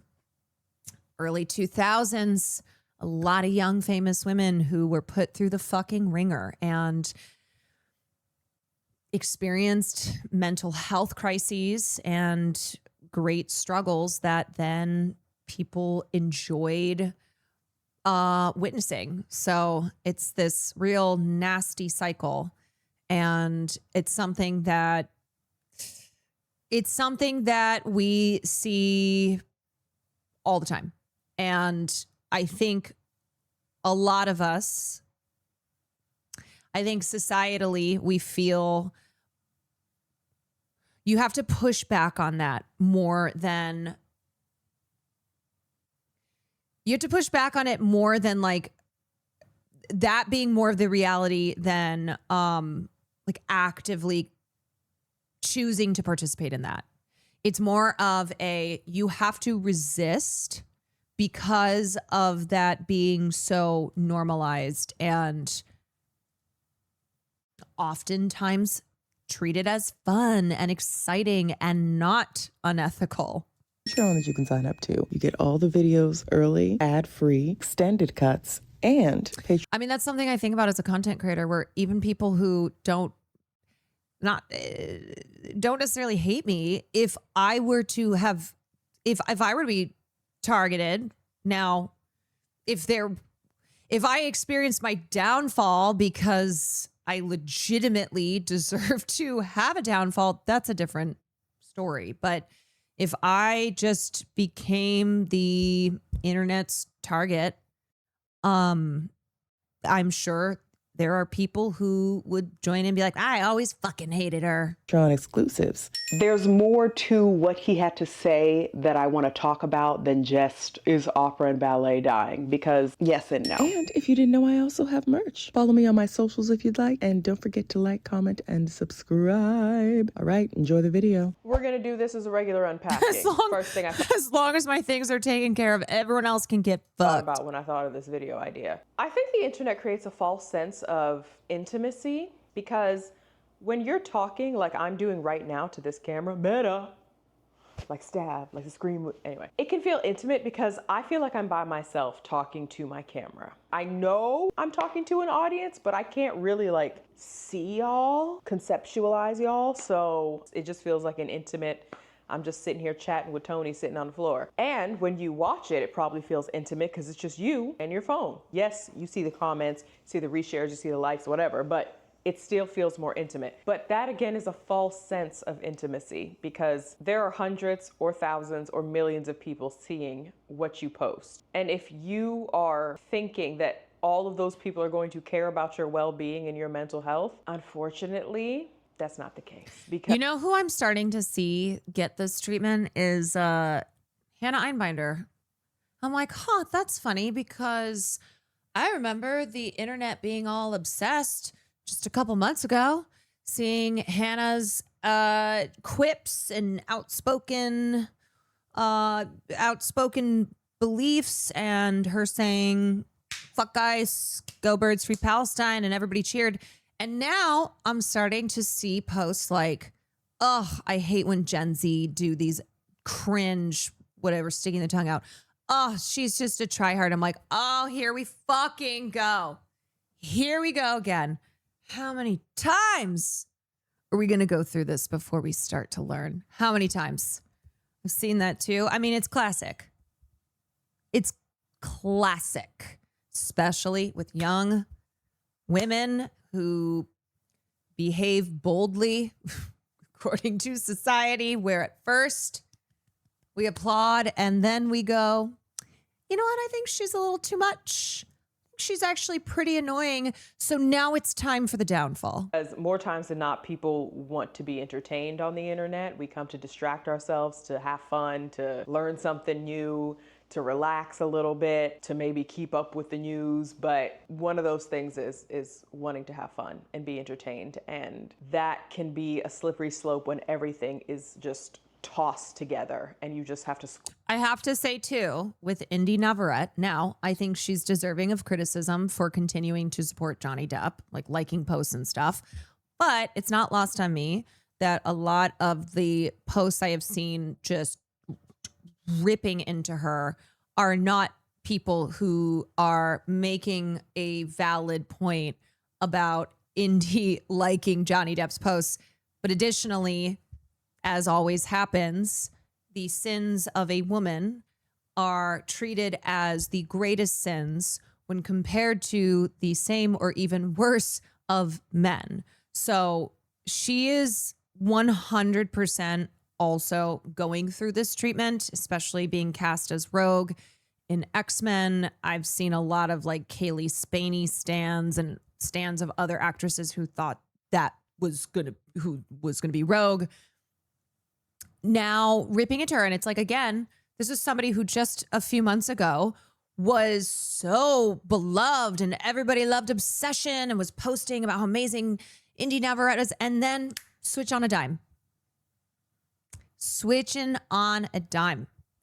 The internet's already turned on her. I mean, she still has a lot of fans, but this is how the system operates, where, oh, here's a young woman who's rising to fame, who, ooh, she's great. Everybody loves, and then people start to sour. They start to say things like, I actually don't think she deserves any of this success. I actually despise her and now am going to ceaselessly comment on everything she says and does. I'm going to apply the most scrutinous of lenses, hold her to an impossible standard, a double standard. Yeah. So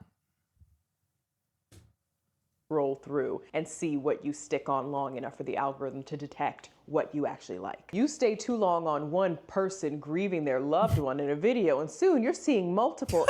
I'm crying. Chapel Roan, everybody loved Pink Pony Club until they didn't. I don't know why, but that sounds like the tagline of a Lifetime movie.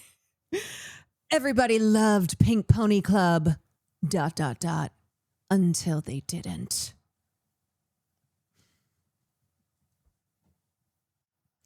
Chapel Roan, murder at Pink Pony Club. Instagram accounts, I can attest to this, multiple TikTok accounts of people whose whole TikTok is dedicated to the loss of their loved one. And I can understand people wanting to grieve and wanting to express that and maybe not knowing how. And especially if you were born and raised on the internet, it's not so uncommon for people to be comfortable sharing everything because it's like, I've been doing this since I was a kid. It's not a big deal. Sometimes I see those pages and those Literally saw a tweet today about how Chapel fell off. those videos and I'm like, is this helping you through it or is it keeping you stuck in yeah, it? you nailed if that it. Makes Yep, sense. tweeter. And again, putting something out on the internet, there has to be a witness to it. Like unless you are completely anonymous and completely private, so people don't know it's you. Either way, whatever you put out, it Thorne's still mom, is thank you for the 4 requiring an months. audience. You're putting it out for people to see. So I would just be mindful of those things. Obviously, a licensed professional is more likely to talk to you about that, and we will talk about licensed professionals as well. The thing about it is these platforms allow accounts like that, and the grieving ones, again, are not that big a deal. I'm just using them as an example, but people who talk about wanting to end their lives, talk about wanting to leave this world, the moderation is inconsistent and not necessarily proportional. Like some people, after what happened with Perez and how it was able to stay on for what some sources say was 40 minutes, he was on live stream doing this and people were in the live talking to him, trying to talk him down, people in the live calling the police. It shouldn't have been up for that long. And there are some live streams, I've done a live stream on TikTok where you can see me, there's a joint in the shot and they are like, hey girl, so what the fuck is this? Or assuming that I'm nude or something in it. They are very strict sometimes when they want to be. My sinister tinfoil part is that they just care about engagement and views, and morals be damned. They will keep things up for a certain period of time to generate content from it. This is just my little theory. If you scroll on TikTok long enough, you're gonna run into a mental health professional, either someone who is licensed or someone who is a life coach, which is different. It doesn't mean they can't help you, but there's a difference in terms of schooling and studying and all that. Anyway, if you're on the platform long enough, no matter what interests you hit in the initial, you will stumble upon somebody telling you top 5 signs you might be autistic, 10 things you do if you have ADHD, 15 things people who are hypersensitive God, we love listicles. Thank you, 5 BuzzFeed. signs Thank you, have BuzzFeed. borderline. And like all these other things. And some of them will be careful to say, hey, I can't diagnose you, but these are just things that you might want to take to a professional if you relate to any of these, right? Fair. Other times, people tend to ignore that and just go straight to, oh, okay, I probably have this thing. Because people are dramatic. Anytime most of us get sick, a lot of us will go on the internet, start Googling symptoms and be like, I'm dead. I have already died. I'm Googling from beyond. But like, girl, we're just dramatic, right? And I think nowadays people don't trust professionals as much. So it is a lot easier to have a democratized way of explaining mental health to people and telling people you're probably neurodivergent if this, you should probably look for these signs. But the problem with that is a lot of people end up self-diagnosing. And I know when I first did my video, I think I did a video talking about Amanda Seales or maybe in a live stream or something, I was trying to be understanding of somebody self-diagnosing, but also like bringing up the like, But yeah, where I stand now is like, girl, no, you can't self-diagnose. You need a professional to do that. And if you are gonna self-diagnose, don't get on the internet talking about how you have a thing because you self-diagnosed. Keep that in the group chat. Bring back the group chat. There are some things that you just keep in that space. You know what I'm saying? If you think that you're this way. Can't wait to see it at the 'cause why Seattle else show. does the whole Hell world yeah. need to know? if you are this mental health diagnosis, right? And I'm going to talk about my own relationship with sharing things with y'all and all that stuff in the extended cut. But if you are dealing with certain mental health issues, shouldn't it be that the people that are closest to you are the ones that you are telling these things to so that they know how to treat you and how to handle things and all that stuff? Does it need to be for strangers, right? Some of us, it's like, no, I want people to be able to see that you can have this disorder or this, that, and the third and still live a normal life and this and whatever. Fair. But this is just where our personal ideologies differ then, because I am learning more and more about myself and learning that, yeah, the internet's not a safe place for most people's mental health issues to be shared. I'm self-diagnosing. And as much as you can stand in your truth and your light, and it is important to see people that struggle the same way you do, I also think we need to kind of like, Okay, it is so satisfying though when you self-diagnose, not saying, just stating it as fact on the internet, but when you think, I think I have this, and then you do get checked by a doctor, and then they go, you do have that. You're like, yes, but also fuck. You start to rein it in a bit, okay? Lovingly. It's also hard because no matter if the person giving you mental health advice online is a professional or not, even if they say this is general advice, you have to take this to somebody that knows you better, I can't diagnose you, yada, yada, yada, people are still gonna take that stuff and run with it. And a lot of times that advice is contradictory.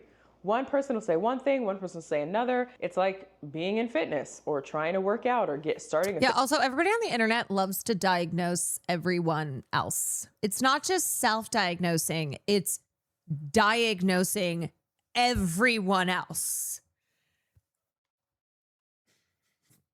Which, I'm sorry, but even if you are literally a doctor, literally a medical expert, you still cannot diagnose somebody from what you have seen online.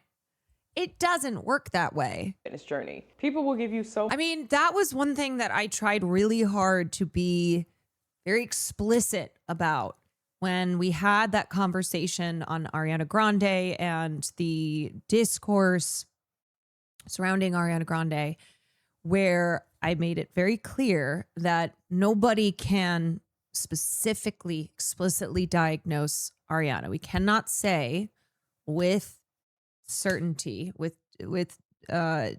any type of definitive, conclusiveness what Ariana Grande has health-wise. But it didn't matter because a lot of people just go, well, I can. No, I can diagnose anybody that I see online. Much different random advice. And I understand, this goes to my next point, I understand that we want help and sometimes we just don't know where to start. And I think a lot of us use sometimes these self-diagnoses as a way to infantilize ourselves. Thank you for the 11 months. You can boo me, whatever. We might disagree on this. I understand that the internet, again, decentralizes, democratizes a lot of shit. So you're able to go, oh my gosh, I never heard about this thing. I didn't know that I was probably hypermobile. But I think a lot of us struggle to just take the first step, and we blame the fact that we have mental health issues on it. And this is always a touchy subject because people are sensitive. And when it feels like you're trying and nothing is working and people are telling you you're not trying hard enough, you feel like shit. So I'm trying to be understanding here.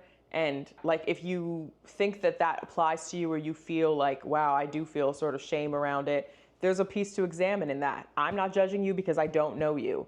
I'm saying generally when we're able to infantilize ourselves, as I'm noticing more and more online, a lot of us do it. I've done it before. I get it. Sometimes you do just want to be baby. You're tired. It's exhausting. But also the thing about having mental health issues is nobody can change or fix or solve them but you. That's the shitty annoying part. It's the mountain, the hill, all of it that you have to climb yourself. You have help along the way, you have resources, but the journey you have to be willing to take and do. And that can be incredibly hard. So I understand wanting to regress and just be like, no, yeah, I can't do this because I have this. I can't do this because I have this. But I don't know, ideologically, I don't know. I think my personality is just one that like will wallow and have a pity party, but I don't like to overstay my welcome is what I always say, because I don't know, what's the quote from, is it the Vampire Lestat? A quote from Interview with the Vampire where Louis talking to Claudia and he's like, stop feeling sorry for yourself. No one's watching. Which brings me to my next point. This might be a little uncomfy. I'm realizing that at my worst, my mental health issues and episodes needed a witness, because I couldn't communicate how bad things were and how they felt, but I needed someone to see how bad they were and felt to know how serious it was, you know? And that can be messed up, because on one hand, it can feel manipulative to the person on the receiving end of it. But on the other hand, it's like sometimes with people, even if we say mental health matters and we got to care about mental health and yada, yada, yada, if they don't see you looking toe up from the flow up, like at your absolute worst, it's hard for them to believe that you're actually going through shit. Especially if you're someone who tries not to look like what you're going through, unless you actually show people, oh no, I'm good. For a lot of people talk about this with EDs, right? It's a social disorder, but also it's like you need people to see you suffering and going through this, to see you looking as frail as possible. I think that also speaks to people's attempts to prove their humanity, where it's like, all right, in order to be treated like a human being, in order to get empathy, well, I have to list off everything that I got going on, because otherwise my humanity is in question. That maybe people are more likely to treat me with kindness, to treat me with empathy as a human being if I have all this going on and make that publicly known. I'm saying that every person that's dealing with Anna says that. Who is this? This is Khadija. Khadija Mbawe, I think is how you say her last name. There's just been some sources that I've been watching, some fun YouTube documentaries and stuff like that I've been watching, where they interview Are they still people retired? that have been dealing I don't with know. this disorder for a few years, for decades, and sometimes that is part of it. So it is obviously an unfortunate and kind of like trepidatious ground to walk, because it's like, on one hand, it's shitty that it has to get so bad that you have to go to such extremes for people to see how bad things are. But at the same time, eventually people are going to stop watching you suffer, because it's hard, because it's difficult. They seem to be that's something back. that I had to learn and contend with when I was really like, okay, I need to sort some shit out, because I can't keep living like this. This is crazy. It's crazy. This is crazy. Oh, just like me, for real. So it's hard to confront the idea that people care so much about you when you feel like such. Flying to LA for Fear. No, I'm not going to be there. I'm going to be in New York, unfortunately. Thank you for the 60 months, and I hope you enjoy the LA show, but I will not be Garbage there. shit, useless, nasty, disgusting. Why do you even exist? Why would people care about you? But then the people that care about you are watching you suffer and go through this stuff, and it's so hard to watch that eventually they have to turn away too, for themselves as well. You know, it's not easy, is what I'm trying to say. So again, going back to the online portion and the internet of it all, then you have randos, people that aren't even in your life that necessarily care about you. And you can care about strangers. So I'm sure there are plenty of people that will witness what happened with Perez and Kendra and Gabby and anybody else that's been dealing with mental health stuff and posting it online. There are plenty of people that watch and listen to that and empathize immediately and just like try to be as caring as possible. But again, you're through a screen, you're through distance and time. What are you really, like, the words can be encouraging for sure, but it just, I don't know, it just feels like another way that we use to distract ourselves and also like feel better about some of our mental health issues. Like, I'm not as bad as that. It's like, because the other portion. Yeah, so Schadenfreude, which I've mentioned multiple times here. What's interesting about it is that there's no single motive. So it could be a sense of justice. They had it coming. They had it coming. They only had themselves to blame. So sense of justice, which, gets into tricky territory depending on what you believe justice is and how you are applying that sense. It also can be motivated from rivalry, from feeling envious. This is the very individualistic mentality. This person has more than me. We just talked about Jools Lebron. People who are currently shitting on Jools Lebron caused her to take her GoFundMe down because they looked at her and went, well, you have more money, or at least I perceive you to have made more money than I as an influencer in a fake job. So I'm going to sit here and be glad not only that you have teeth problems, but that people are shitting on you and I might join in. So yes, it is that hyper individualistic. This person's not supposed to be doing better than me. This person has it better than me. And so this is now karmic justice. And then there's also like the group contextual element. So when you look at things from the perspective of two sides, something that happens to the opposing side is a boost for your side. It's like, oh, haha, that's a ding against their side, which means that's a plus on our side. This is people online, even if they are empathetic, a lot of them are not. A lot of them don't care. A lot of them revel in making fun of people, kicking somebody while they're down. A lot of them haven't dealt with their own mental health issues, so they don't give a fuck about yours. I think it's empathy to a point, and often that point feels very not a lot of length there. Not a lot of runway, and the feeling of feeling joy at someone else's misery is a universal human experience. Like, it isn't just something that is, Schadenfreude is a German word, but the concept of it is not just specific to people who live in the US. It is something that I think people feel uncomfortable with recognizing. And so it's not really talked about a lot. It's not really in conversation, but it is something that a lot of people are guilty of reveling in someone else's missteps. And I think people love to act as if the internet created this, that like, oh, well, the internet's toxic, but it's because of the internet. And the way that people behave is just because that's nah. The internet does not cause these frequent things that we see, how people behave. It's not, unfortunately, can't blame the internet for this human behavior. Just makes it more visible, and it's also easier to have your thoughts be heard, right? Easier to join in on join in the chorus. It's more of an amplifier, yeah, not a cause. And people will say things like, oh, they're probably faking this for clout. Why would you post it on the internet for strangers to see if you didn't want attention?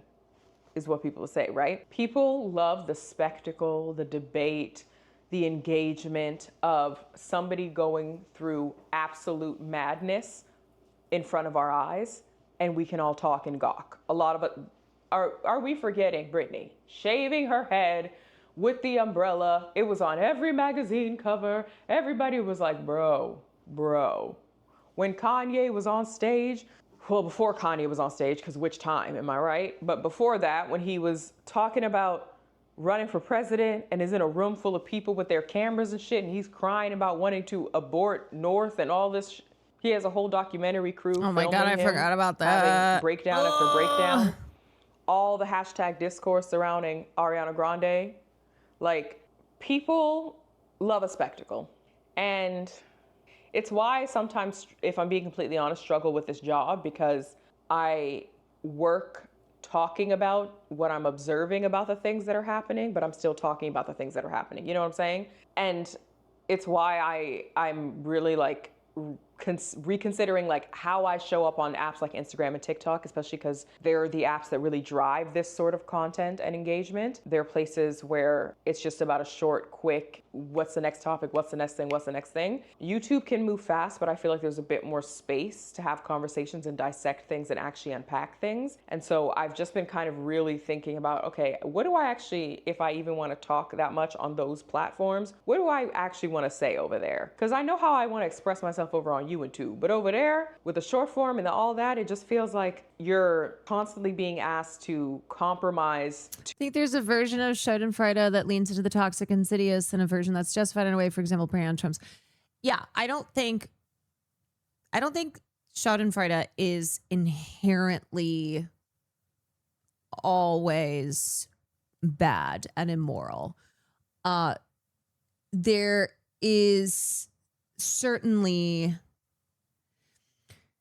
so it's a pretty normal universal feeling, and it serves as a reminder that we as emotional creatures are rarely neat and tidy, and it's something that relates to the experience of being human, where we consider things like fairness and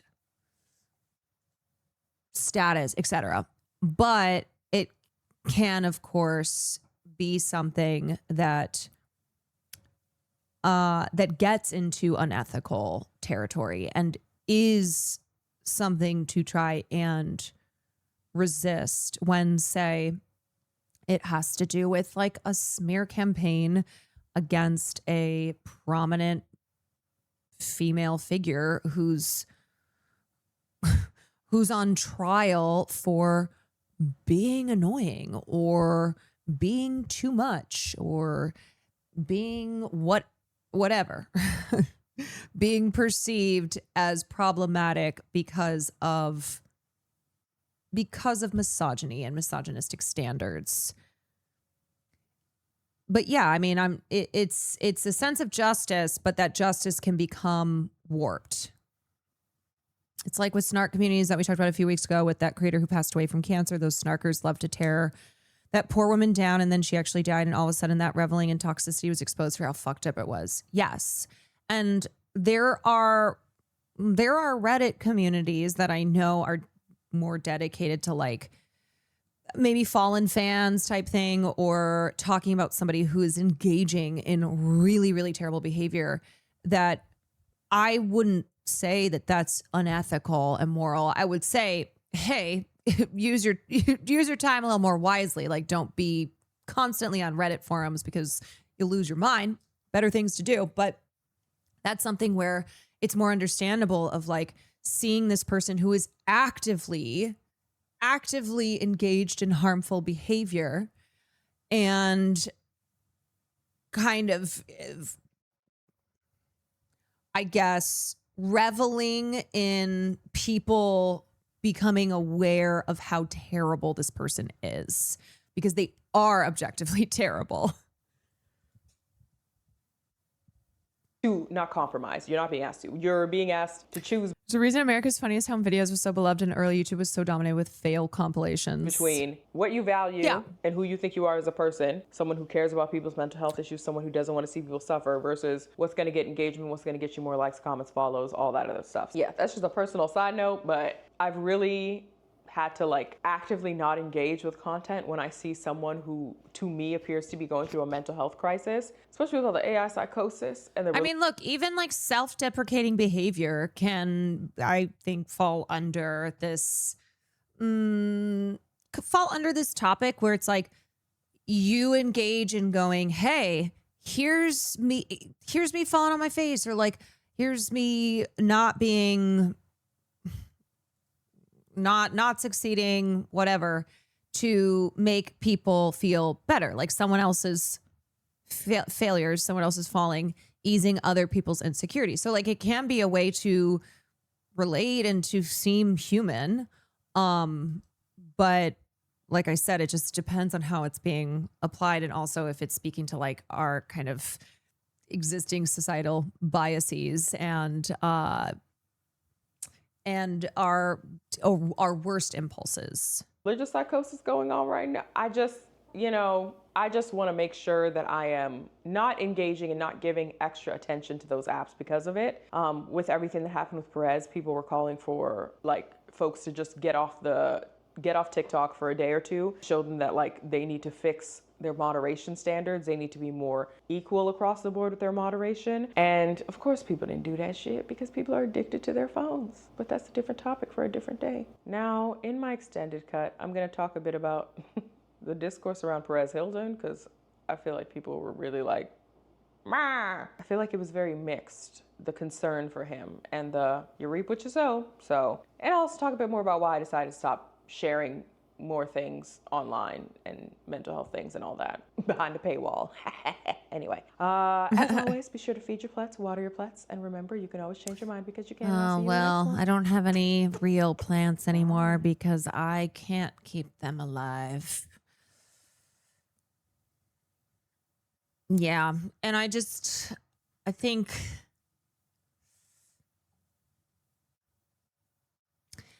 what we should keep in mind is if I'm part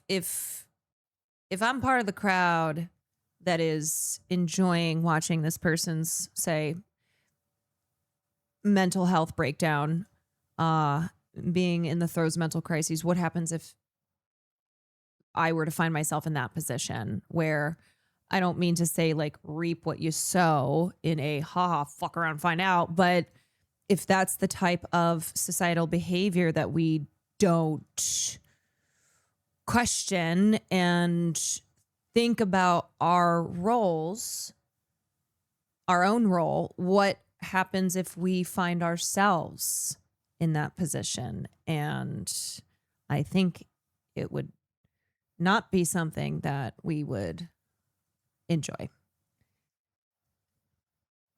Is that the world we ourselves want to live in? Yeah. So it's a spectrum, and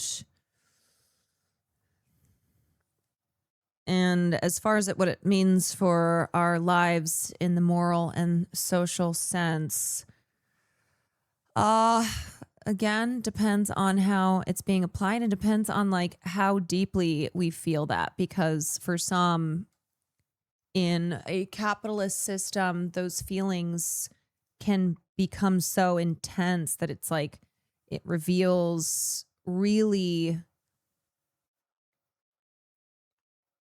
it reveals like personality and social behavior patterns, and feeling like I have no control over this system is ruining my life, making it so hard to be a human being.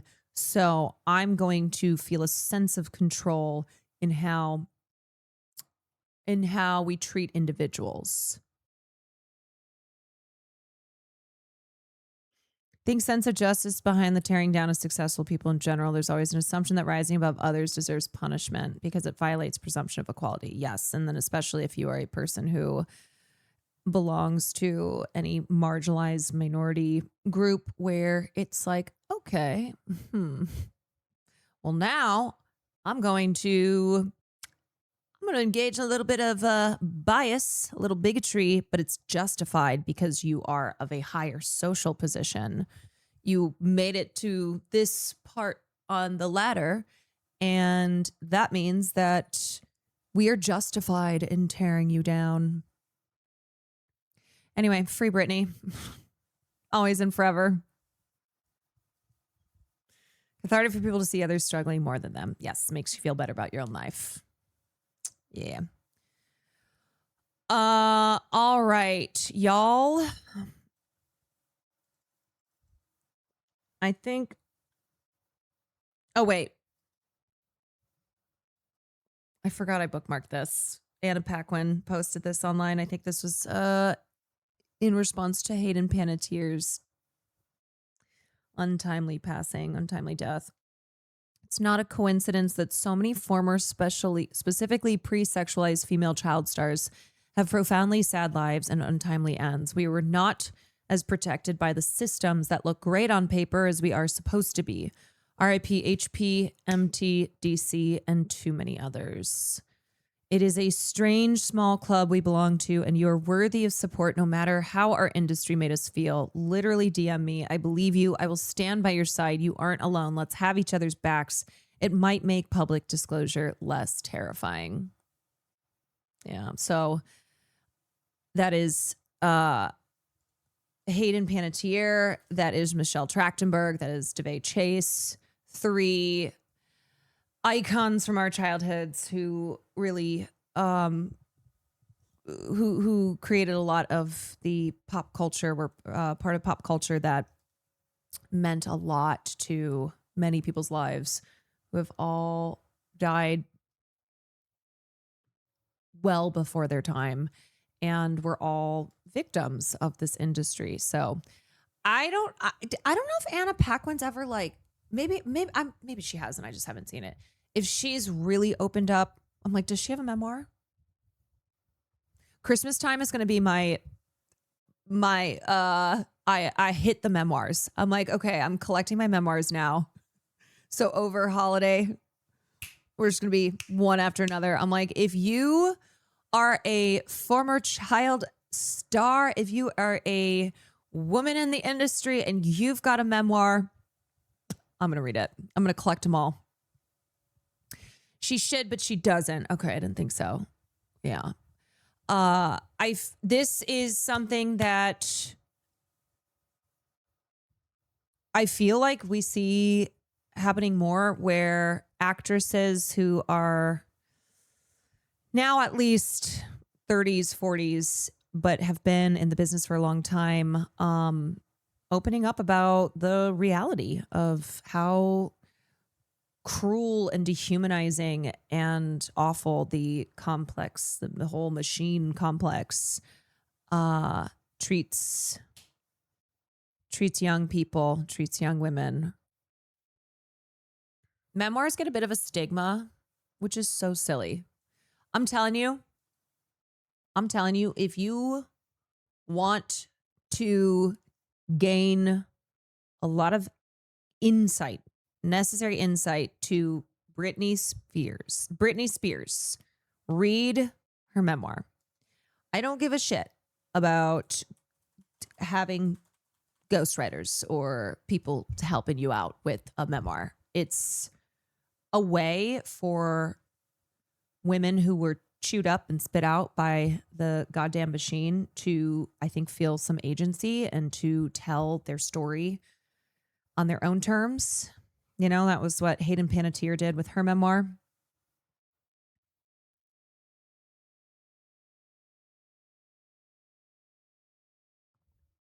Page Boy, and I haven't read Page Boy, and I'm glad my mother died, are two of my fave. I'm glad my mother died. Whoa. That was an eye-opener. All right, y'all. I'm gonna get out of here. I'm sorry, this is a shorter one. I was just talking to Christian, and he said he's got the IRL set up. He feels confident that the backpack will be, quote, T, and it's all wireless, so the camera mounting will be slay. So I think we are going to try and do a couple. My God, for 2 days. I think we're going to try to do a couple IRLs. I think we will IRL at least Seattle or Portland. If we're feeling crazy, we're feeling a type of way, maybe both, but I would say most likely Portland, because tomorrow I think I land around 1. So by the time we get set up, maybe we won't even have time to IRL because we got to be at the venue by 5. So we'll see. All right. I need to stop drinking so much caffeine. That's on the to-do list. I will see you all soon. I'm going to send you to Matt's Beans, one of my favorite artists.